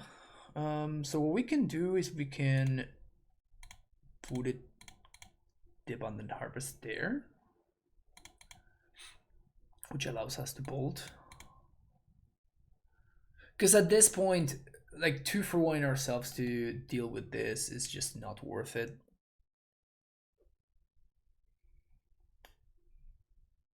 Yeah, just not worth it because yeah, this is just so bad for us. Like not being able to, like this bolt just showed up 1 turn too late. Because now I can't even kill 2 of these because they're just gonna Welding Jar 1 of them back. But what am I doing otherwise? Like I'm just bolting this. I mean, I guess I want to bolt that next turn.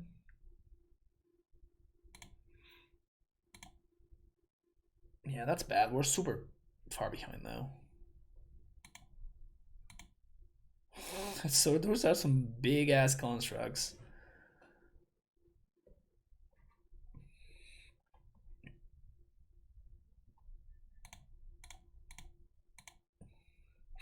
We're gonna have to. What can we draw here? Force? I mean, Force doesn't even do it because they have Welding Jar.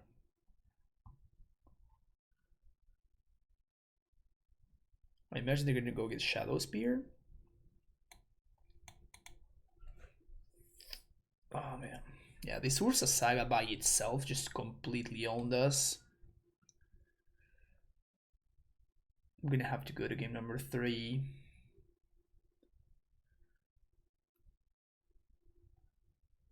That's a nuts start, by the way. That's a very, very good start. Turn 1 Saga, Drum, Thopter, Signal Pest. Another pest with the other art, so Moto doesn't see it. That's really funny. I think we might just be that here. Oof. Yeah, we are that. Okay, next game. Now we are on the play.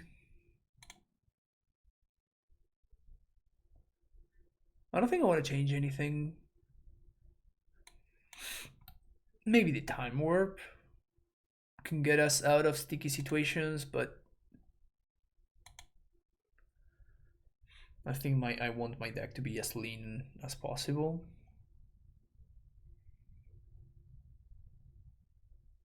That looked really good from the Affinity deck though. That was pretty impressive. Is Affinity back? Should he just be playing Affinity right now? I would imagine that people want to see Affinity. I want to see Affinity be good. I want to see Affinity be good. Maybe it's time. Maybe it's time for the robots to make a comeback. Alright, here we go. I guess I'm gonna keep this, but we can get super punished, particularly against an aggressive deck like my opponents. I'm gonna obviously name land here. Okay, so at least we have ways of interacting with what they're doing. I'm probably gonna ending literally anything. Literally whatever they play that I can ending, I'll just take it. Sit a welding jar, don't care. Kill it. Kill it. Okay, so they're going again for one of these like crazy turns, which means that I'm gonna be able to ending the Springleaf Drum, which is pretty good for us.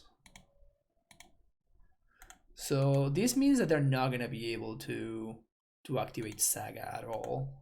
And my opponent was trying to play around removal, but you know, ending doesn't care. Yeah, they were trying to play around Bolt to guarantee that at least they get 1 token from the Saga. But because we get rid of the thing, we get him good.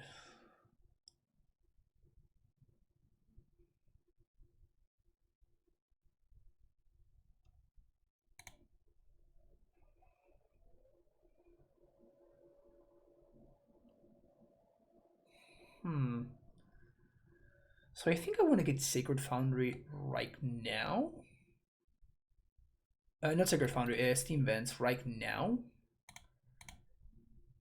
Because we play around Python Needle this way. It's very unlikely my opponent still has Python Needle in their deck, but I don't know. Maybe they're crazy, you know?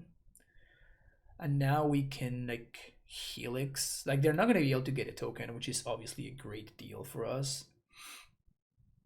And I think I just kill this thing here. I don't want my opponent to be able to have like I don't want them to be able to like play Frogmite for free or something, that kind of deal. So keeping their artifact count low is good for me.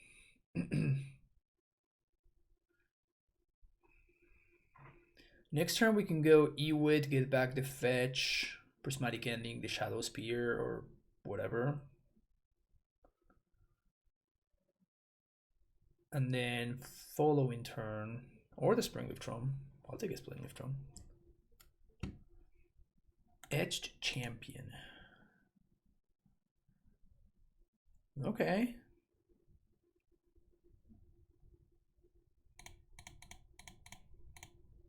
Well, we're definitely getting rid of this Springleaf Drum there. So get fetch, say yes, play this and get Hallowed Fountain here. Get rid of Shadow Spear. Because if they suit up the champion with the Shadow Spear, it's going to be really hard to erase.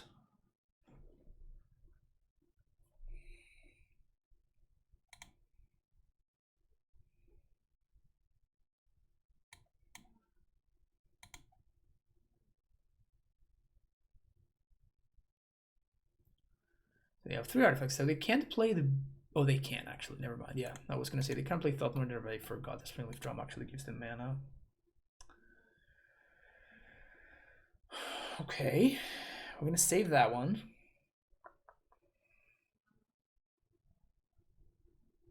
I think I want to Ewit.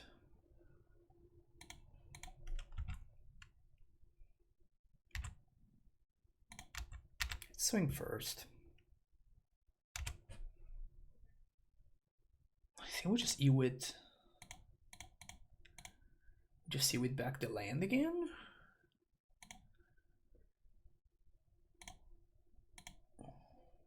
This is a hard way to go about this, but gotta do what we gotta do.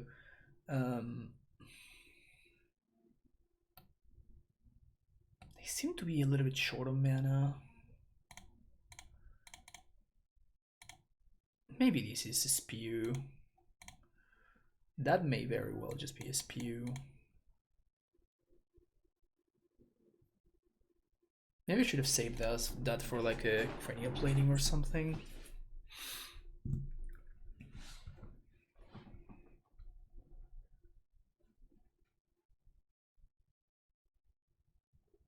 That's a signal pass, that's not really that big a deal. Nah, what is a big deal?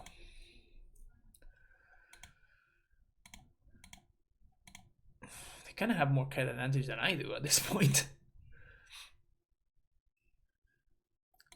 Rogue Triumph.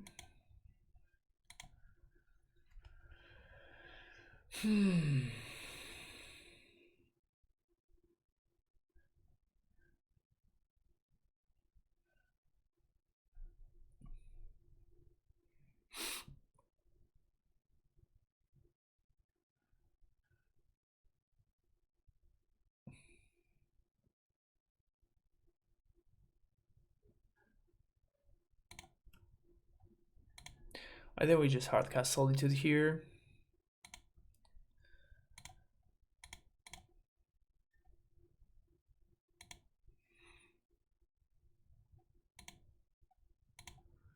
We're gonna have to kill the Signal Pest.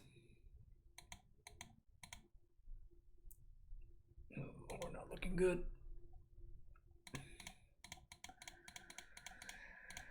We're not looking good here. Our draw has been a little bit clunky. I guess it wasn't really so much the clunkiness of our draw, it's the fact that my opponent's draw was slow and clunky, and I just did not draw enough card advantage. I drew a bunch of efficient 1/1s, but my opponent's hand didn't really care about being 1/1. They just had like a bunch of draw 2s, which puts me in a really awkward spot. Also, I'm just dead to Galvanic Blast, I guess. So if they have Gal Blast here, that's just lethal.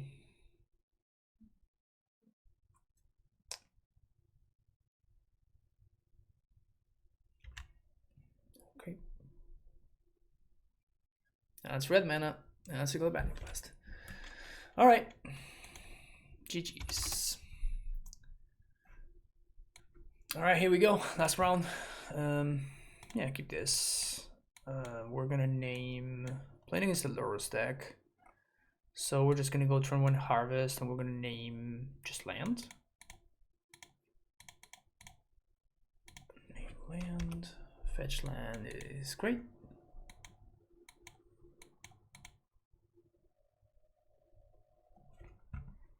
Yeah, this looks good.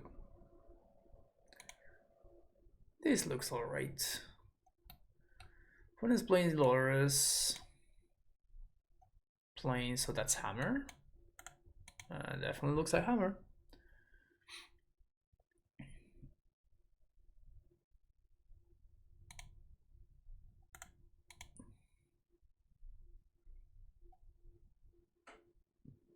My interaction is path to exile, right? So there's no, it just makes no sense to try to mana screw them. Like, it's just never gonna work out because I'm gonna be fixing their mana for them. So because of that, I'm just gonna hold this Spreading Seas for. I'm just gonna hold the seas for what's his name?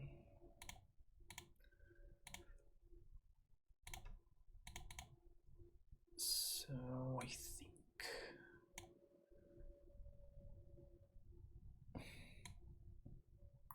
for Saga, I mean, what do we want to fetch here? I think we get a Triumph?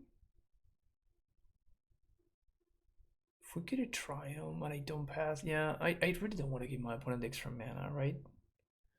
So I can go get a Triumph and I can just minus on the Pure Steel Paladin. Draw a card, dig a little bit deeper.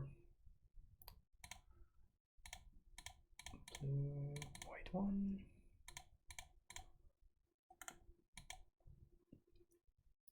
If they have land, hammer, plus paladin, things are bad. But they're not the worst, I guess. No, they are the worst. Yeah, they actually are the worst. If I do that, things are indeed the worst.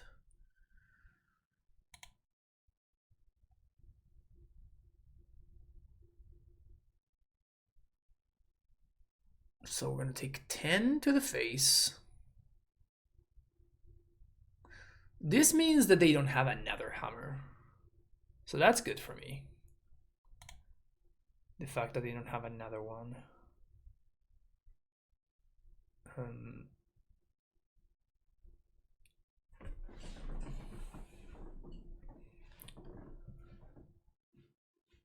So since I cannot beat a hammer,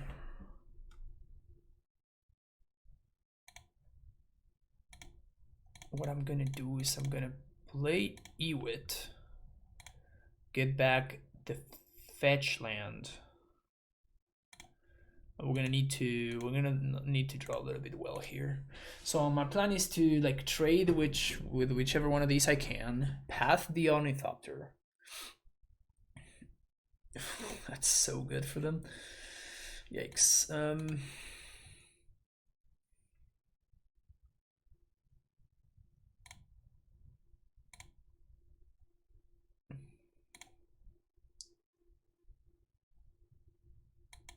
I guess we can block here.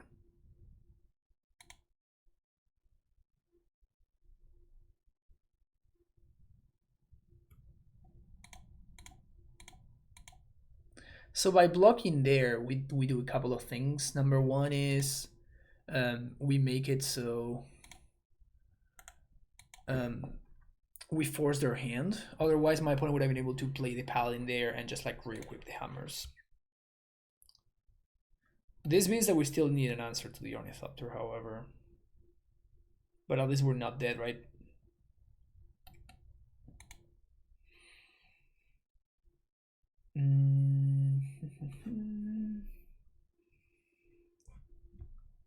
So I guess we can buy back the...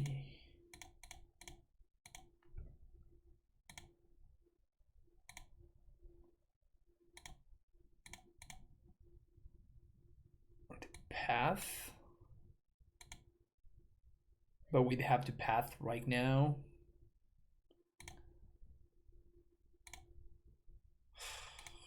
This is rough. Opponent also gets to draw 2 cards. Big yikes.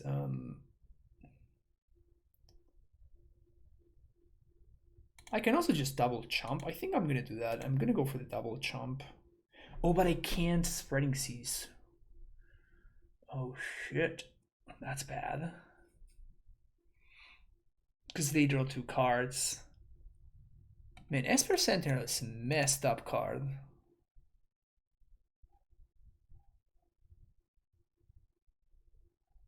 So there's just no reason to path to exile right here. There's no reason, we just have to double chump. And the reason for that is I'm just giving my opponent a card. Maybe next turn I get to do more things, but this turn this is kind of just what I can do. Um, that's a Shadow Spear, so that's lethal.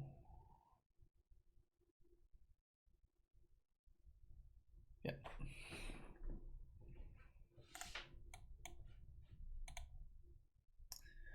Not playing around Solitude. The way to play around Solitude obviously would have been to just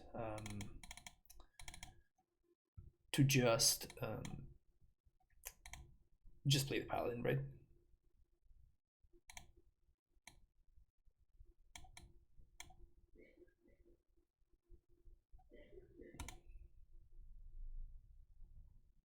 Yeah, this looks fine. I always struggle as to whether we want endurance or not in a matchup like this. I think the answer is no.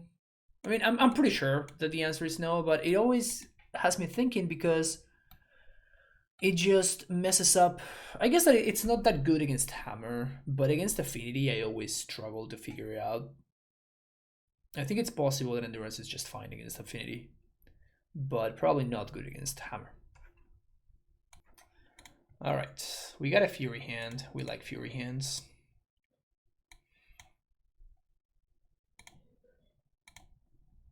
And this one actually works really well.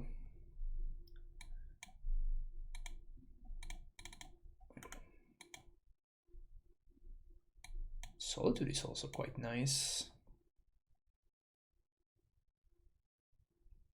What's our best draw here? What's our best draw? Probably Force of Vigor. No, we want something that bridges the gap. Ren and 6. Ren and 6 would be great. Sure.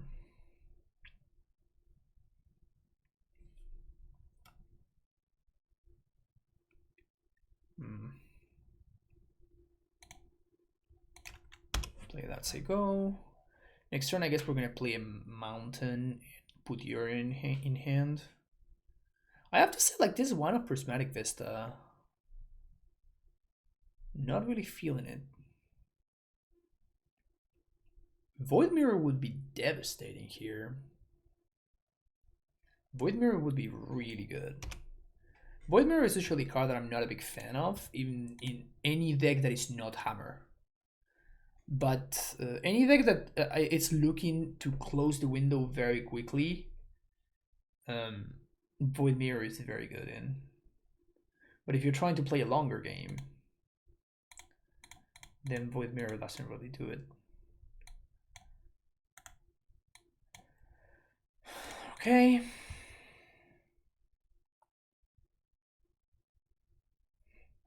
This means I get to pitch Yorion to the Solitude. There's no way my opponent goes for it here, right?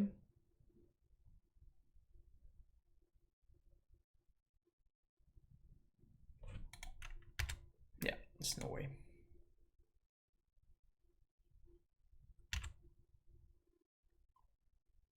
I'll take one.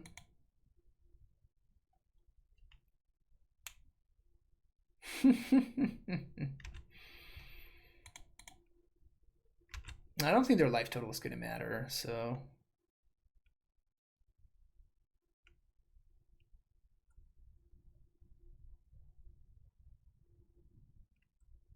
Yes. Ladies and gentlemen, we got him.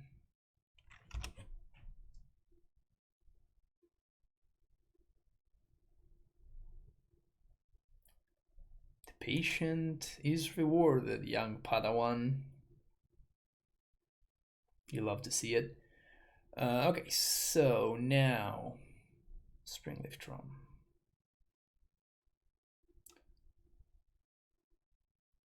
White, red, green, blue. White, red, green, blue. Play Omnath. Ending's not bad. Ending's not bad. We don't have Yorion though, so our late game engine is not there. But I think we can win with what we got. Also, we can just hardcast this Fury next turn. We really want to dodge Paladin. I guess it doesn't really matter.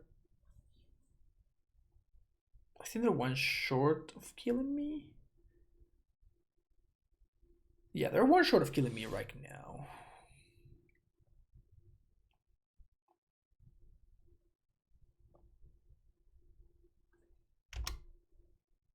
Soul Guide Lantern. Okay.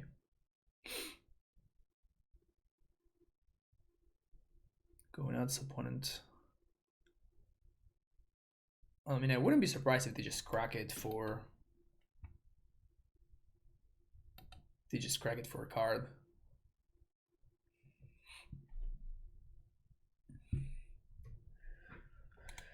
We'd love to see a Force of Vigor. We'd love to see... What else? Expressive iteration. I feel like I've resolved like 2 expressive iterations in the entire league. I feel like I've not seen many iterations this league. But that card would sure as hell be fantastic right here. Okay, so opponent does crack it for a land, which makes a lot of sense. Like they're like they feel like they had a plan and we completely blew them away. Are they a path? Okay. It's kind of annoying.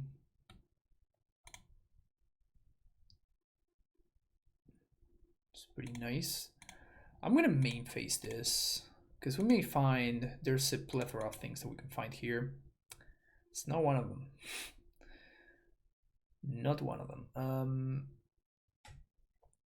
Do I want to blow up the aid?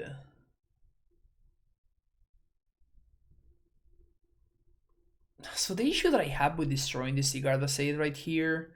No, I'm just gonna play this tap and say go. The issue that I have with blowing up the Jegantha aid is if my opponent plays they play a paladin, we're actually in a lot of trouble.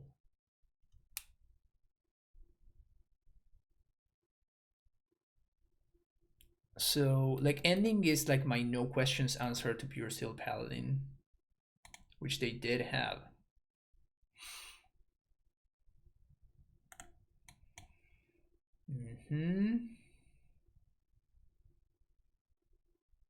Really suiting that bad boy up, huh?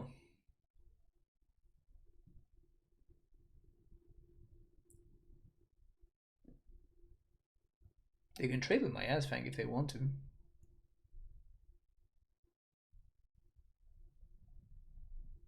Seal of Cleansing. Oh no, my Abundant Growth. Abundant Harvest. Good. So let's start there. Say no land.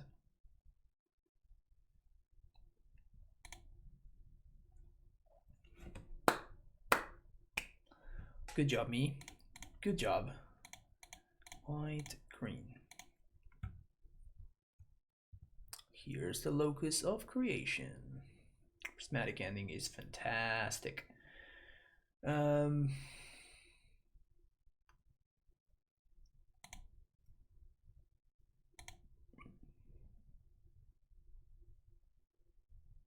Actually, I guess I messed that up.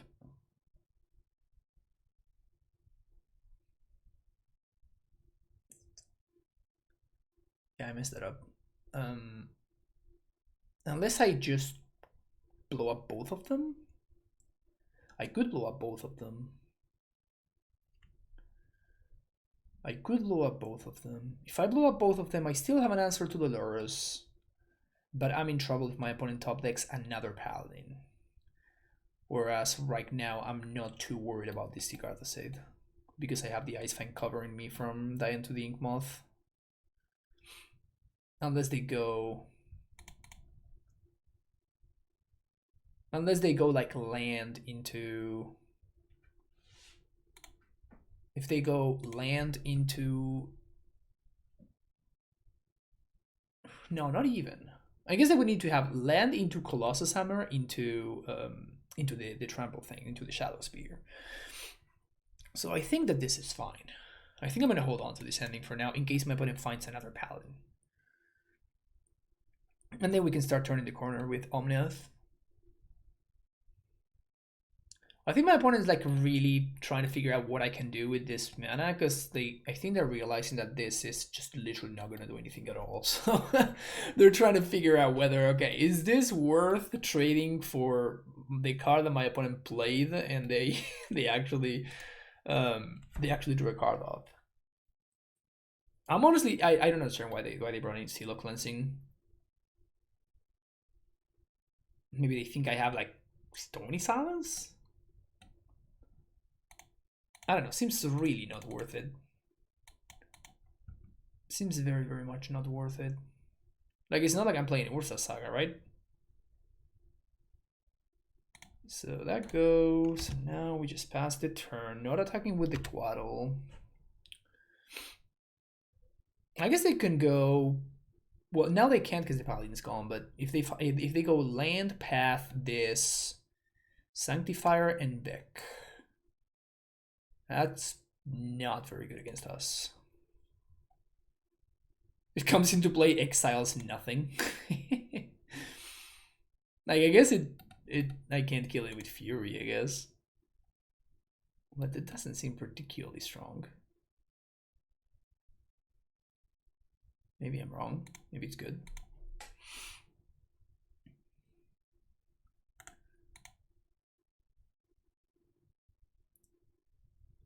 Oh, that's very good. That's super, super good. That's like my best draw right there, probably. Yeah. Yeah. Yeah, that's pretty good. Okay, so now we have another ending. So we can just take care of this guy. And we can start turning the corner. I'm gonna save this as an answer to Lurrus, but this covers another Paladin.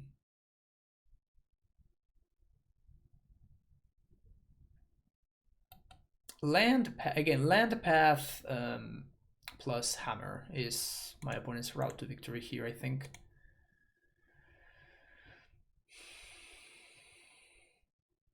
So my best draw is probably Solitude. Yeah, that's also pretty good. Whoo! Let's go. So we're gonna go hand, bottom, exile. Green, green, this. Turn a witness. Let's go. Oh, I guess we're gonna go ending. Gonna play this land, gain more life. Ending Cigar the Save.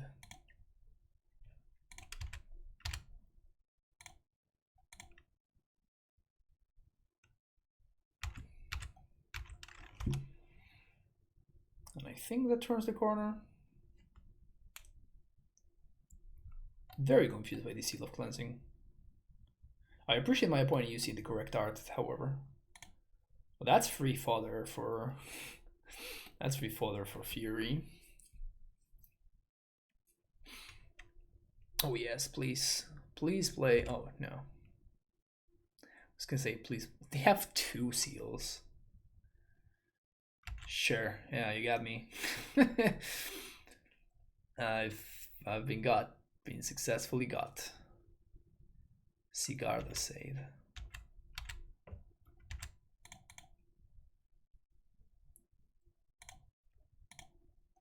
So we're gonna Ephemerate here because it's free. And free is great. Give back iteration. Opponent sees the line and they buck it up. Sweet. I think I like this.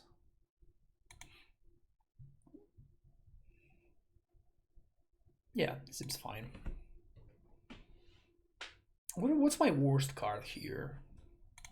Probably the Harvests.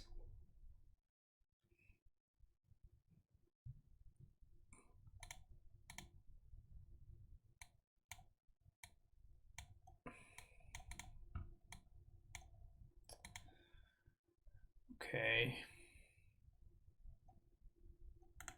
Memnite. double midnight. So I guess we're gonna get... This needs to get a mountain.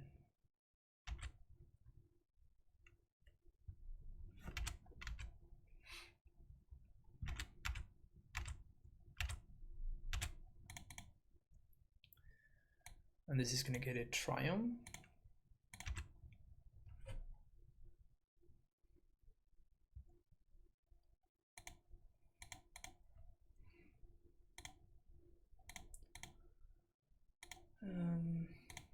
Yeah, this is fine. I do get to draw a card, but we get rid of the Sentinel. I guess we can just +2. What happens if we plus? Now we're just gonna get rid of the Sentinel. This means that the Memnites are gonna kill the Ren, and the Sentinel was a 2-for-1, but like otherwise I'm just time walking myself. I don't think I can afford to do that right now. Probably my best draw would be Fury.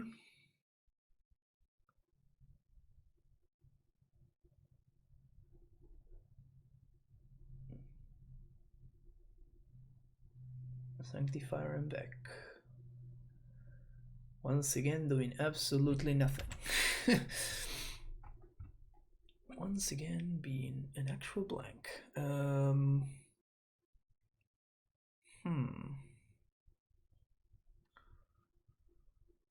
I want to iteration here? If I don't hit a land drop, that really sucks. I can also just seize the Inkmoth Nexus. I think I'd rather seize the Nexus. Okay. So we can find Temple Garden here.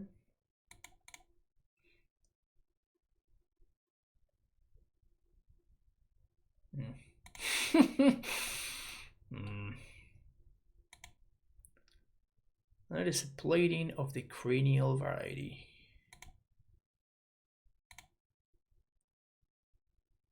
Can we please find a force? Playing the hammer preemptively. Very interesting.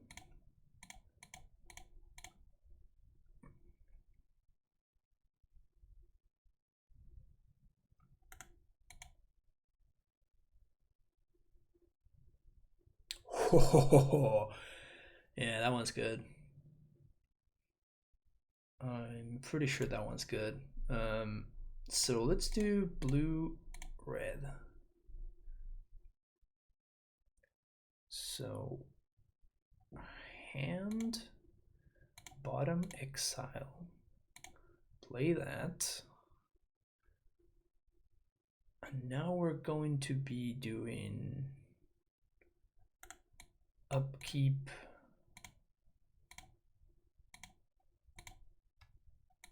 So we're gonna pitch the Quaddle.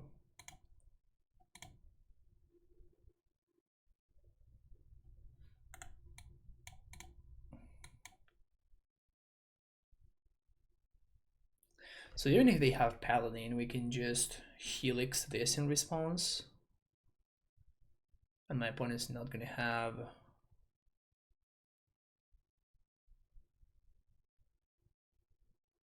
They're not gonna have Metalcraft. So I want to get blue and red, I think.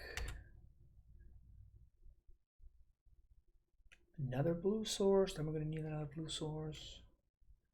Sanctifier and back. Has yet to do anything. Has yet to do anything at all. I'm probably gonna just Helix one of these Memnites again. Like this is the... it gives my opponent...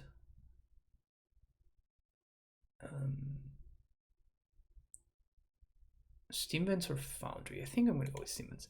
It gives my opponent the third artifact that they need in order to enable Metalcraft. So it seems worth it to get rid of it.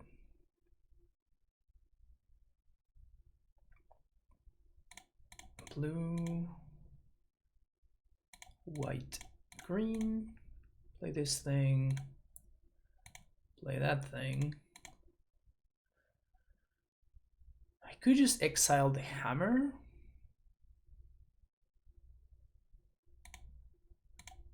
I think that's worth doing.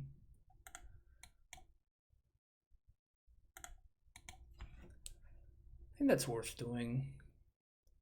You know, my opponent goes like artifact, artifact paladin, and then I'm actually in trouble. So here I'm just like taking, like limiting my opponent's outs. Which is probably a good thing. Okay. So if we find a fetch land, we're gonna get to have a nasty turn. If we find a fetch land, we're gonna get a nasty turn. And we have multiple looks at it. 1, 2, 3. No, this is 1 mana short. So I guess I have to find it off of iteration. So I have to find the fetch land here. No luck. But I'll take that though. So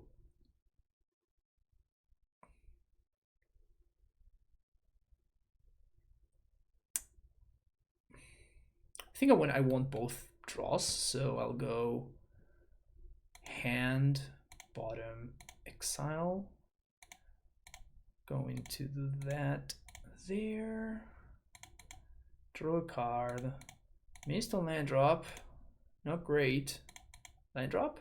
Easy land drop. Fetch for basic forest. Eternal Witness. For ending. And this is game.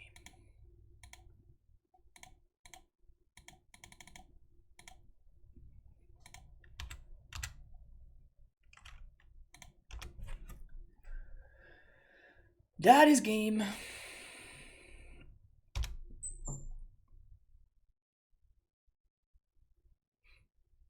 Now we just have E-Witness or Ephemerate. So that should probably be locked up.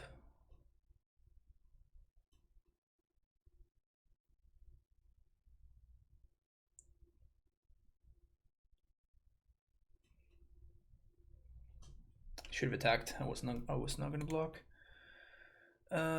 So if I go Ewit here, Ephemerate, we get back. We can get back a fetch land, and then I can go Yorion, exile all 3 things, get back Path to Exile, upkeep, path them. Seems pretty good. Seems rather strong. So yes, that's 5 mana. So get a fetch land. Say yes. Play said fetch land. Fetch. Get a Sacred Foundry. 1, 2, 3. 1, 2, 3, 4, 5. 1, 2, 3, 4. Done. Pass the turn.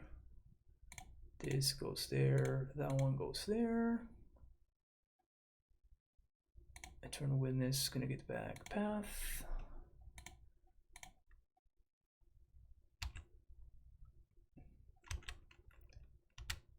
I'll say yes. And we're gonna path right now so my opponent doesn't draw a card of the Esper Sentinel. I think we can probably call that one an above average turn. Your go.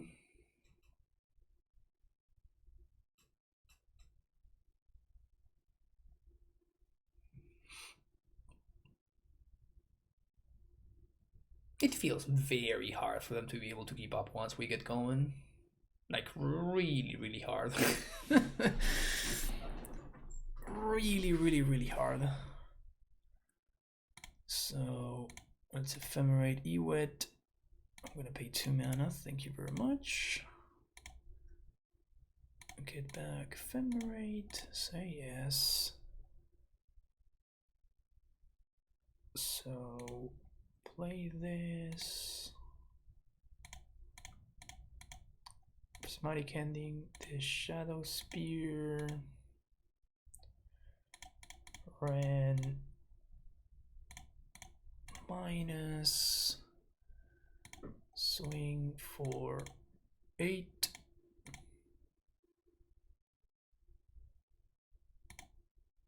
I don't know why we're still playing here.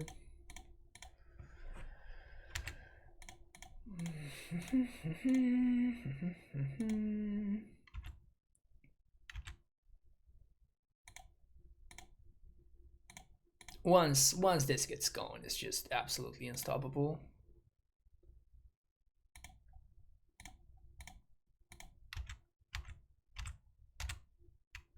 It's a pretty insane engine. I don't know about why my opponent, like, we've been in garbage time for at least like 4 minutes.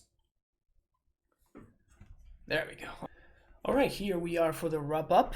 Looking at this deck again, it looks, it's just very good. I feel like it's very cool how, you know, we have seen so many busted cards printed over the last couple of years, and this deck somehow manages to play all of them. It's kind of hilarious how, like, the fact that there's so many synergies with Ephemerate and, like, you know, like your Omnath and whatnot. It brings back an absolute classic like Eternal Witness, which is just like a perfectly fine card in terms of power level, but it really makes it explode to a whole nother level. I don't think there's been before any other deck that looked as good as this one. For Eternal Witness, like it gives me a little bit of vibes of Eternal Command from back in the day, except instead of having to use like Aether Vial and Cryptic Command, you can just use the Ephemerate, and just by itself it loops infinitely with Eternal Witness, which is very funny. I think that Ephemerate is just a powerful card. It's just such a innocuously powerful card. Obviously because of, you know, the context, right? Like it's in a context with like Solitudes and Furies and Omnath, right? Like if you put Ephemerate in standard, it would probably not break anything. But the fact that there's so many good ETB triggers in the modern format makes a card like Ephemerate actually very powerful. But yeah, I mean the Ice Fangs have felt like solid. They feel like the worst card in the deck, but they're just solid and they're just a fine curve topper, curve smoother. I mean, having access to Spreading Seas in the current format, where this card is very good, you know, dealing with Ursa Sagas and Tron lands and stuff like that, and being able to just happily play the full playset of Spreading Seas is kind of cool. So like it gives you outs to, like we just played against Hammer, right? Like we have the Seas against Ursa Saga, and it just kind of feels like cheating every time you just Spreading Seas and Ursa Saga. It just feels like you're cheating in a way. But yeah, it just gets to play such intrinsically powerful cards. I still believe that the land count may be a little bit too low. I understand the idea of wanting to play Abundant Harvest, but we just saw it. There's not, you can't just be spinning your wheels in every matchup. And as I made like a little bit of a debrief, I don't remember which matchup it was, but where we skipped the land drops. Sure, we ended up flooding afterwards, but we were not able to hit our land drops in time in the early game, and then we were kind of punished by that. I do understand the idea. Like Harvest plus Eternal Witness is sort of a combo, right? Like Harvest plus Witness allows you to, in the original spot you would want to just like your Eternal Witness would not be able to give you as much value if this were something like a shock land or whatever. But like, do you really need Ewit to give you that much value? And that's, in any case, in some situations, it may be better for you to have access to more fetch lands, right? Because fetch lands actually have a ton of value alongside Ren and 6 and Eternal Witness. And this takes you closer to a fetch land, but sometimes you just don't have the time to spend on the Abundant Harvest. This feels like a solid Abundant Harvest deck, though, to be fair, in terms of, like, this card has not really looked impressive in the testing that I've done. I've tested it in the context of green-white Reclaimer lists or Amulet and stuff like that, and the card did not look particularly impressive to me. But it actually looked solid here, but I don't know if I'm comfortable playing this many lands. I feel like I would want at least one or two more. I don't know if Harvest are the cards that I would cut. Probably they are. But there's also a possibility that we can cut like, you know, I don't know, like one Ice Fang or whatever. I don't have enough experience with the deck in order to be able to make a good comparison. But yeah, I've seen deck lists that are playing Utopia Sprawls, and those seem just bad. Like I don't think that card is very good initial like this one, that is trying to play till turns like, you know, 10 plus. And before Abundant Growth, I think I'd rather just play more lands. So if you're playing Abundant Growth, I would consider, you know, just cutting those and just playing more lands instead. So I know it feels like this archetype just gets iterated on every single week, and people are finding new stuff to mess with it. So I think it's cool and it's fun. It's fun and interactive. I think that it has a sort of a lantern feel in a way that people don't know when to scoop to you. like in that very last match, right? Like it was like 3 turns where my opponent was 0% to win the game and they still would not scoop. Like it's just one of those things where whenever you lose to it, you feel like you're so overwhelmed, but really you just lost the game. You know, like you could just scoop it up and just move to the next one, and like it wouldn't be that big of a deal. But it feels so bad because the deck actually has a pretty rough closing speed, which I assume it's an issue whenever you're playing against something like Mill or Tron or something like that. You know, something like very very linear. But yeah, hopefully you enjoy the video. Don't forget to hit a like and subscribe button. And yeah, welcome to the new YouTube channel. Hopefully you enjoy your stay. See you in the next video, and bye bye.